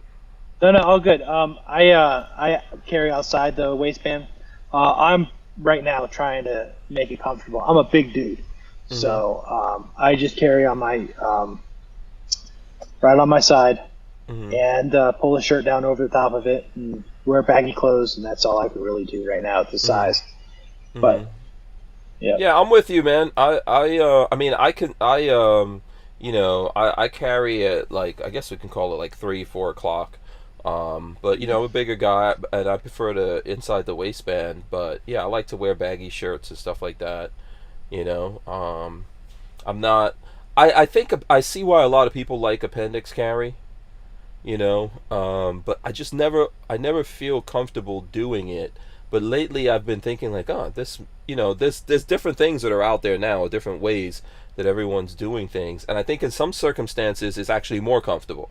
I'm starting to see, like, every time I do things now, I check it like, let me see how this would be, and I think I'm seeing that that in a lot of ways that is more comfortable. I don't know if Mychael would agree with that, and that's why people do it. I do.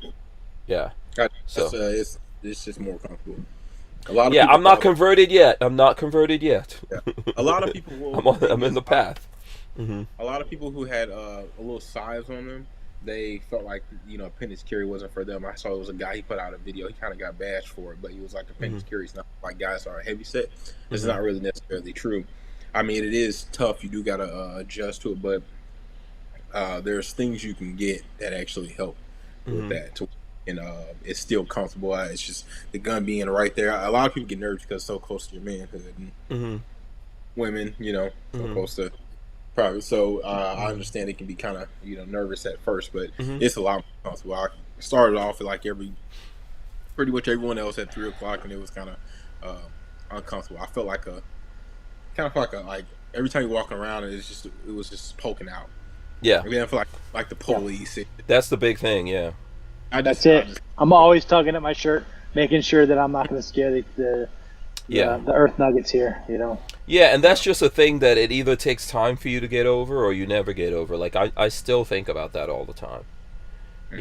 So but I think ultimately people have to figure out what works best for them. And you could shoot any way you do this, you could wind up shooting yourself. You just need to think about what you're doing and do it right. And every single time you got to make yourself pay attention every single time. It's the complacency that will get you in trouble. Yeah. And I think a lot of people get in trouble. What I noticed when I first started doing this, there were a lot of guys, especially even in the gun store. Like, I don't know, Mike, you have a gun store. I don't know what your policy is about this, but I would go to the gun store, and the guy behind the counter is always showing people his gun that's on his hip, and I'm like, what the hell's going on? Well, yeah, and that happens. I'm online FFL, so like I'm switching everything over. I'm transfer everything to Tennessee, but I've never really gun stores. You have that, and there's a lot of NDs, and you get those problems. But all the time like that, man. Yeah, They should never show anyone what's on their hip, even if they're like outside the waistband carrying or whatever, which a lot of people are. That whole thing of like, oh, let me take out my awesome race gun and show you, and then you're going through the whole process of unloading it, which is just showing off. There's something, especially the guys that have in those steps that they pull that trigger.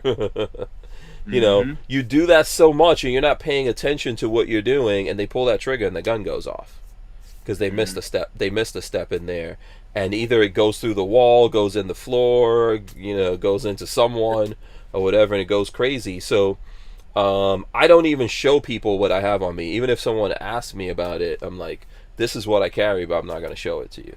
What do you carry without showing us? So yeah, I mean, I wouldn't show you guys anyway because YouTube stupid rules. For a long time, I carried a Glock 43. That's what I was doing. For a long time, I went over to a 43. As a big guy, I just felt it was like easier to conceal, and I home carry. So even when I'm home, I want to have something on me. I have it on my sweats. But lately, I have switched over to Walther, so I'm carrying a Walther PPS right now, actually. And I just started doing that. Walther sponsors the show here and everything. They have for a while, so I didn't want to like rush into it just because that's what they do, you know. I like took my time, looked at a lot of different things, try to figure out. I didn't like the 365. For my big chubby hands, I don't think it worked. Yeah, you know. Yeah. So when I looked at a lot of things, I wound up going with the PPS. So I have like a PPS M2. And, nice. That's good. Yeah, yeah. A lot of people. That's another thing. When I looked at it, there were a lot of folks out there that liked it and stuff like that. But being like doing what I do, I took my time and I went into it and put a lot of different kinds of ammo through it and all that. And what I found, ironically, is it doesn't like the ammo. Like you were asking me earlier, it doesn't like the ammo from the company that sponsors me. But that is what it is, you know. And particularly, like those guys make Fort Scott Munitions, I think they make good stuff, and we've tested that 9mm in a lot of things, but the nose of that is a little bit longer and a little bit pointier. And the feed ramp on the PPS M2 is actually split. For some, I don't know why. You don't see that often, but there's a little, like there's like a gap in there. So that little pointy nose gets stuck on that feed ramp sometimes. And we did all kinds of things, like polished it and did all kinds of stuff, and it didn't make a difference. Ultimately, I really like the gun, but I know what doesn't work in there, and so everything else worked. And it is what it is. Even good guns, I've had some guns I loved, and it just didn't work really right with some ammunition. So it happens. It does happen. Yeah, absolutely. But I know, like, that for some reason, there's a lot of folks out there that like that as an option, and I like it for when I first got into this. A lot of my friends, you know, were into Walthers, especially for competing and stuff like that. They liked the ergonomics and all that, and I was like, it took me some time to get into it, but yeah, it's I'm there with them too. You know, it feels good to me. Yeah. So that's I love grip too. Like that gun is like extremely comfortable, but all you know. I believe that gun is made in Germany, right? Isn't it? Walker's? Good question. I would have to. Not all of them are made there anymore. Some of them they're making here and now, but there is still some stuff that they're making over there. Yes. Yeah, they're great though. They feel great. Yeah, I think they're making the PDP, the new PDP, the duty pistol is all made here. So someone out there will know better than me. Night Train had this comment to what Pete was saying with the life card. He says, I love the life card for deep cover carrying purposes, and if you do decide to purchase, get it in 22 MR. What did you say yours was, Pete? 22 LR. Okay, 22 LR. Okay. Yeah. And then Check Your Six says no knives. Do you guys carry knives? I got my... Can we show knives? Yes. I'll pull my knife out. Yeah, go ahead. Why don't you just whip it out? Hold on a second while I whip it out. Oh, see. Oh, damn it. You got Microtech. Man, I don't even have mine on me right now. I feel so mad. I could be popping out my Microtech. To me by Wayne Hammer. From Wayne Hammer Customs. Oh, sweet. I headed out there. They're also in our town. And I was visiting Wayne, talking to him. at his work there at Microtech, and I asked him to give it a sharpen. And he's like, all right, let's walk down to the sharpeners. And so we were walking down there, and the owner, Tony, walked up and said, hey, guys, what are you doing? And Wayne told him we were going to sharpen his knife. He said, no way. And he grabbed it from him and went down there and he sharpened it personally for me. Oh, sweet. So So dope.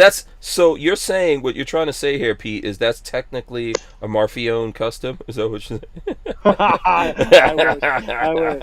would just doesn't have that price tag. But man, amazing stuff. I would have videotaped that. I got it. This is Marfione right here, dude. I'm sorry. I don't care how you want to slice it. No, I love Microtechs, man. I have a couple of those Microtechs. I think they're awesome. Yeah. What about you, Mike? You carry knives or? I don't really carry. I have a knife. It's I believe it was just it was a Smith & Wesson knife. It wasn't anything fancy.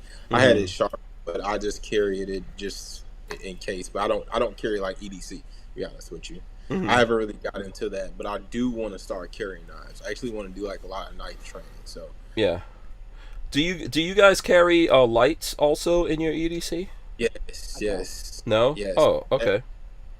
Two. Yeah. One on my gun and one my Surefire X300 and my Surefire X Pro hand. I carry that spare mag and the gun, of course. Yeah, I always, if I have jeans on, which is what I usually wear, like if I'm home I'm wearing sweats, but if I have jeans on, I have a knife and I have a light in there and a spare magazine. You know, I know there's obviously other things that you could do with that, but I use that light more. The light and the knife I use, obviously, you know, more than anything. And, you know, those are always, like, important to have, man. Lots of situations that you run into that you'll find a light to be useful, you know. So I think it's a good idea to have a light. I mean, you know, your pockets wind up. My wife always complains that my pockets always have a bunch of crap in it. You know, but I don't know what we're gonna do about that. You know, unless we want to go back to the man purses. Another question for you: have you trained at WAFT yet lately? I know you know Di. She's been on the show before. Di Mull. You trained at WAFT? What is that? I don't even know what that is. So a gentleman named Phil, he owns it. It's a training facility out in Orlando. Okay. No. Not they. It's a lot of their classes is based. They have a scenario class, and they use a low light class, and they use a flashlight. If you ever train there, it'll make you like you would never not have a flashlight. I honestly grab my flashlight now before I even grab my gun. It's you can use it, you know, kind of in lots of different ways for sure. Yeah. You know, where you may not even have to use your gun, so which is good. Yeah, I've never done any of the formal like low light training and stuff like that. I guess I will at some point. You know, I don't train out as often as I probably should, and it's just because, you know, there's so many things going on, and when I go to train, that's what I want to focus on. I don't want to be trying to make videos or do anything like that out there. I just want to, you know, it's difficult to not do anything at all, but I don't. You know, I'm there to do the training thing and focus on that. But obviously this like YouTube thing is it's feeding the monster kind of a situation, you know. How often do you guys train? Let's see, like Pete, you're in this whole posse squad, you know, whatever with these dudes. They do a lot of training. How often do you train? Not enough. So I'll tell you, for the last 5 years of my life, it's been 100% focus. Wake up, go to work, hone my craft, and do what I'm doing here. So even on the weekends, man, I mean, 7-day work days. That's all I've been doing. And then I did the train and learn. I'd taken a couple of classes down in South Carolina Gun School, took some classes with KD, but recently got in an altercation where I should have had more training, or I after the fact I knew what I did wrong. I have enough training to know where I screwed up.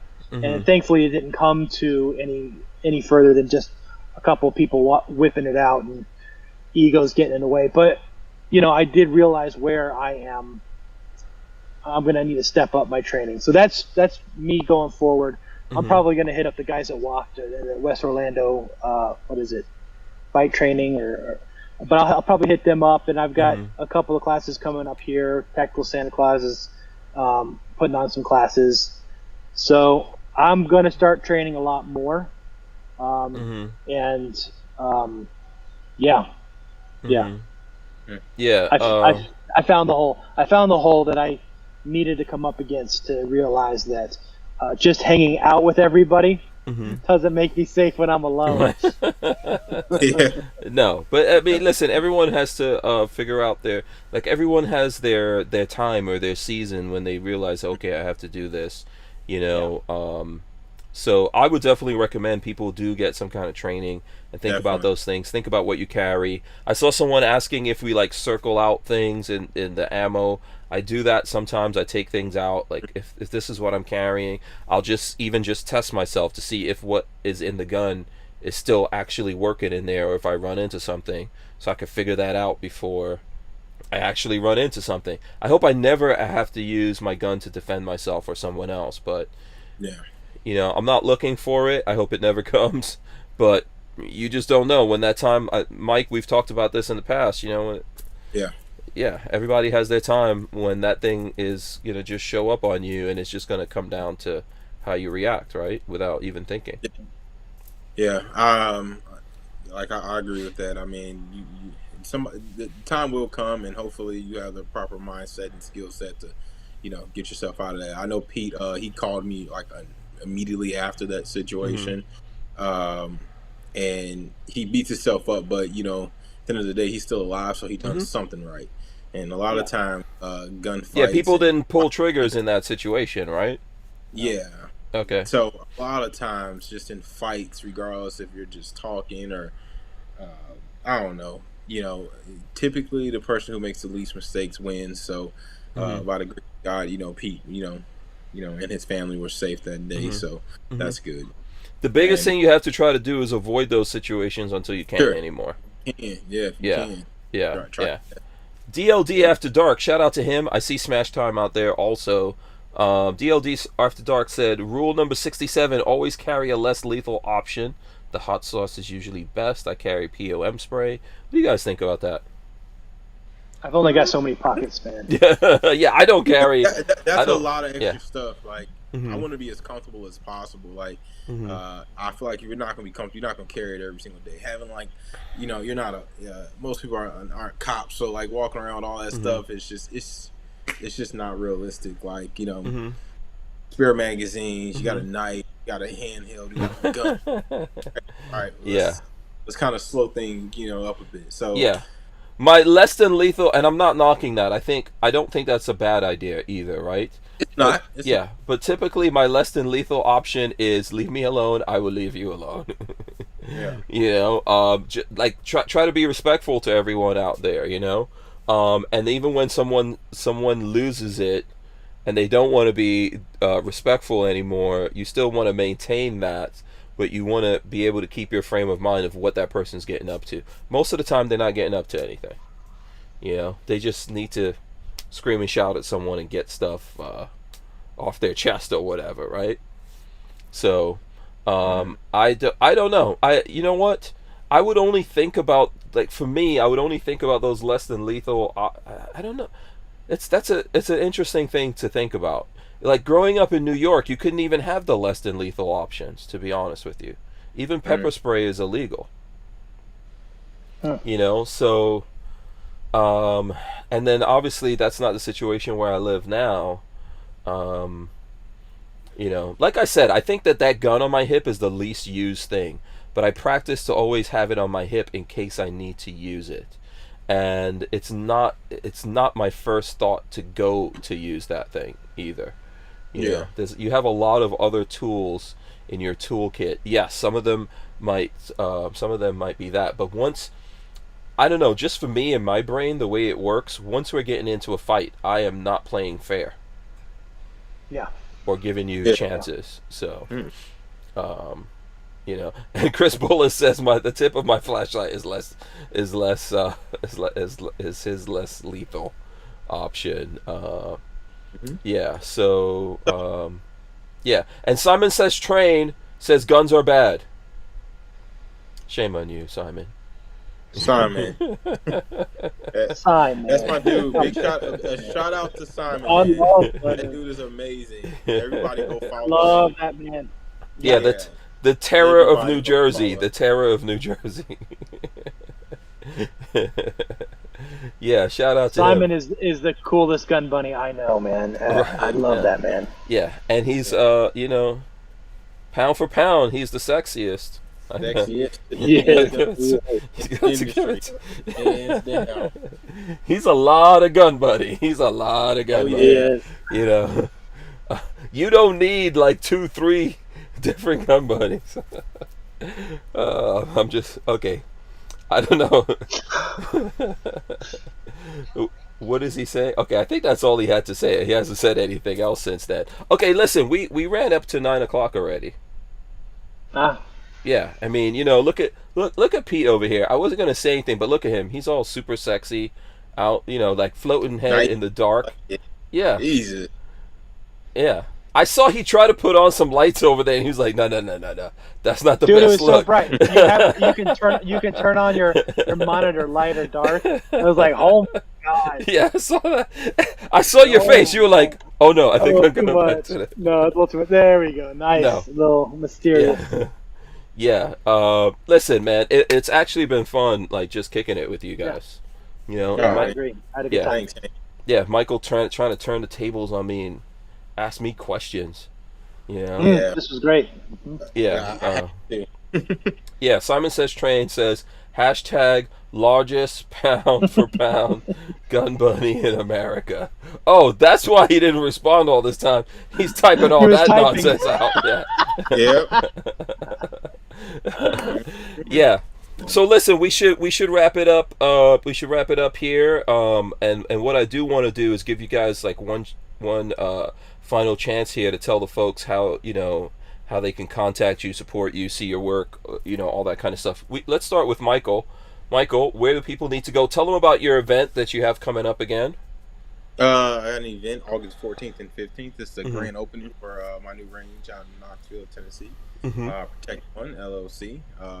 You can follow me on Instagram at protect1.elite.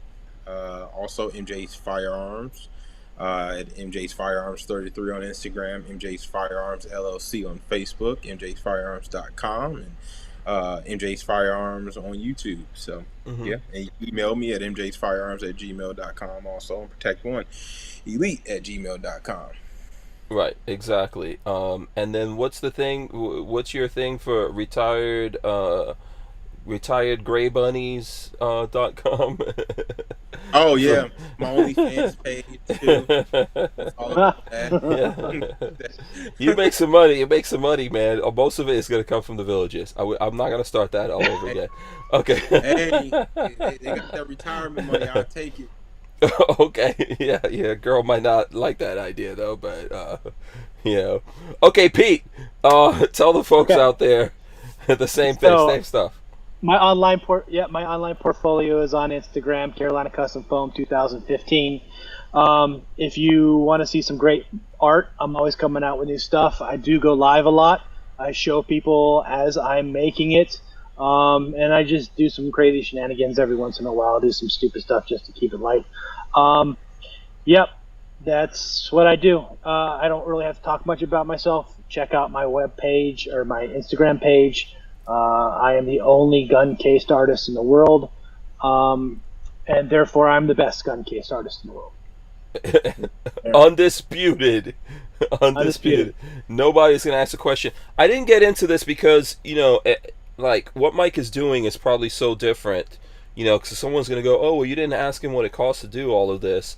I think folks just need to like get in touch with you and figure out the budgets for you doing things kind of varies, right? Sure. For the- Yep. Yeah. So you guys just need to get in touch with him if you really want to do something and figure that out. And I think I 100% agree with what he just said. The stuff that I've seen in person and the things that you showed, they're amazing, man. So make sure you guys check out the Instagram for that. Richard Monder says that was a quick show. I really do agree with that. It's fun. Here's what I'm gonna do. I'm gonna run in the end, and I'm gonna come back, and one of you guys is gonna give us the words of wisdom. Who do we should we get it from Pete, Mike? Since he's Pete, like, estimate. yeah, yeah, He's a new Tell me- guy. yeah, you're the new guy. Tell me, what's the words of wisdom? Tell me about this. You have to leave us with some words of wisdom. The folks, America, you have to solve all our problems with your words of wisdom that you leave with people. And someone, DLD After Dark, is asking if you could do those types of designs or other materials like wood, etc. Are you just in foam right now? I'm just in foam. My lasers are dialed to foam. So yes, I can make other designs. I can make digital designs, and I can send over vector artwork. But I do not mess with wood, basically because I have these things dialed down, and I don't like to undial them for another material. I'm constantly these lasers.